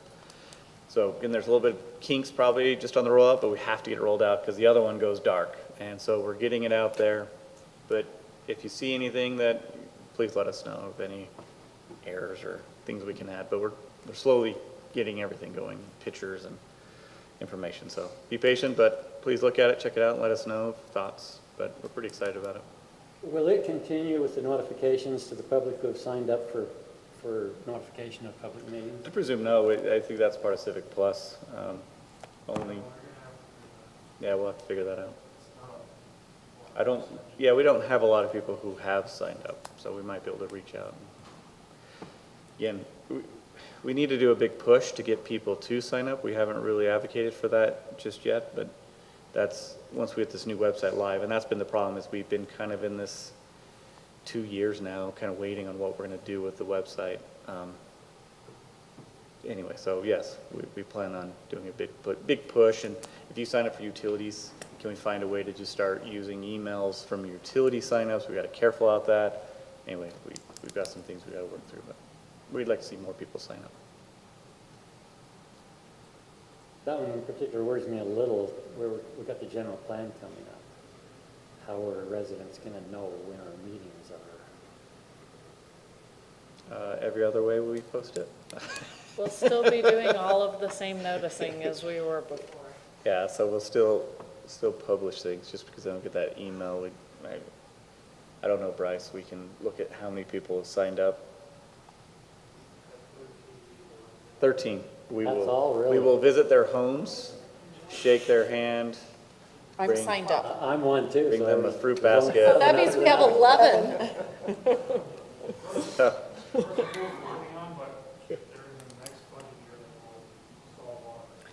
One thing that Bryce and I were just talking about a couple days ago is right now on our website, all of our public hearing notices, I'll just show you, all of our public hearing notices show up on this news flash section over here, and we're actually going to create a new page that's specifically for public notices, for public hearings, because this news flash, it kind of gets intermingled with all of our other notices in the city, and so you really have to look through all of these. So we are going to have a page dedicated to public notices and public hearings that people can go to look for what's coming up in meetings.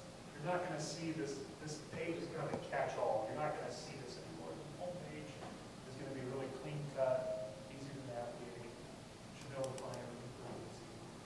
Sure hope the mic picks up your voice back there. We'll see though.